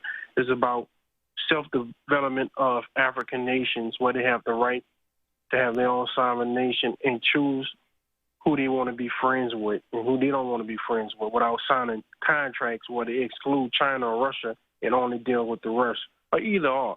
Well, they go to the best interest that's best for them, instead of treating them as children, treat them as adults. There we go. I just wanted to clarify that because, I think that's the first time, at least in my memory, you might have said it briefly last week, but that's the first time you called in. You had been saying hands off Haiti, but I also know people have been doing the no more thing, but it's kind of new. Anyway, Tarif, what was on your mind this morning? What do you want to talk about? I was listening to Alex McCurry and Alex Christopher, they was talking about since the DNC, that the Bidens, the Obamas don't really want to deal with Kamala Harris because they're desperate.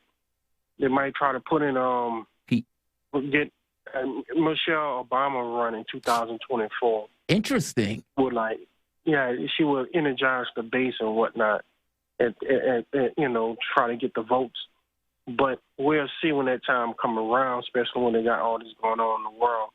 And my second comment is dealing with China, what they said last week, which was a good thing with the total of 1 billion vaccines that's going to come from China. Mm-hmm.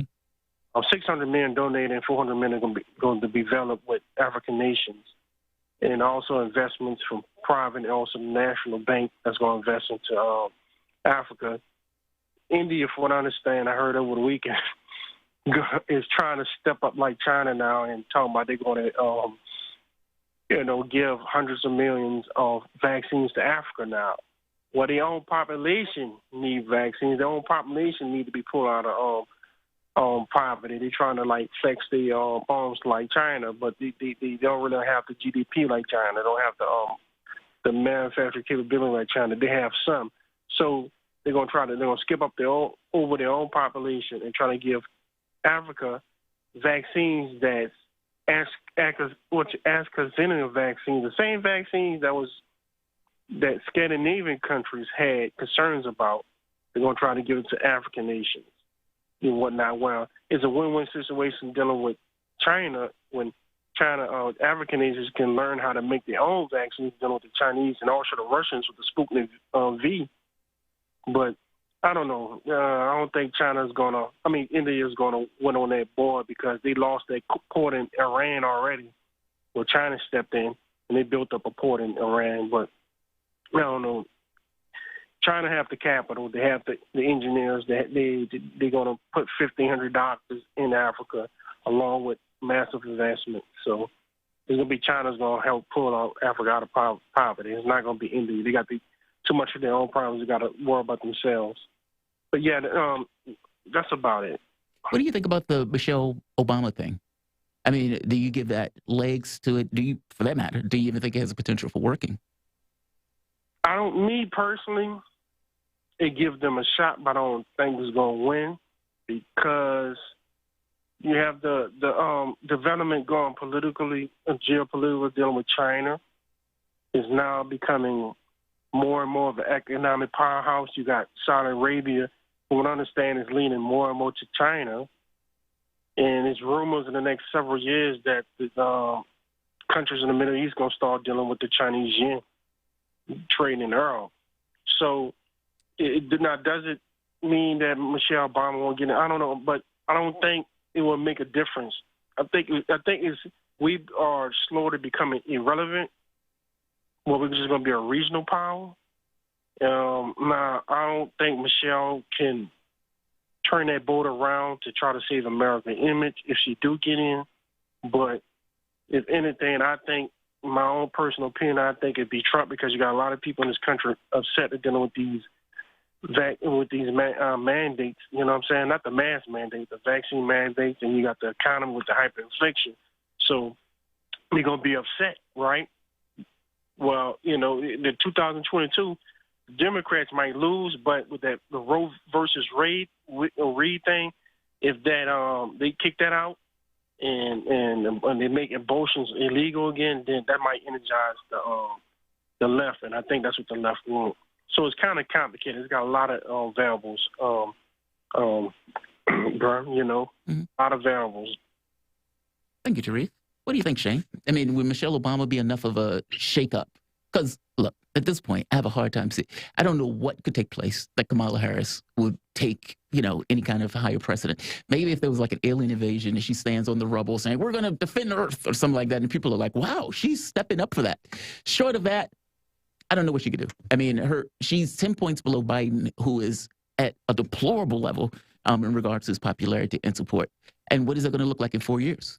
So I don't necessarily think she has it in her to do that. Of course not. Kamala, no. Yeah, right. Kamala. Kamala, right. So do you think Michelle Obama would be enough of a shakeup for people to be like, okay, that's interesting, enough to pay attention to it? Oh, for sure. Yeah. Yeah. Yeah, if she decides to run, she would probably be their strongest candidate right out of the gate because she has a lot of likability.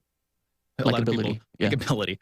She has a lot of among her base. But yeah, she has her base, all of Barack Obama's base plus some, I think, feels a bit fondly about her. Mm-hmm. I think the right would embarrass themselves trying to make the case that she's a man somehow.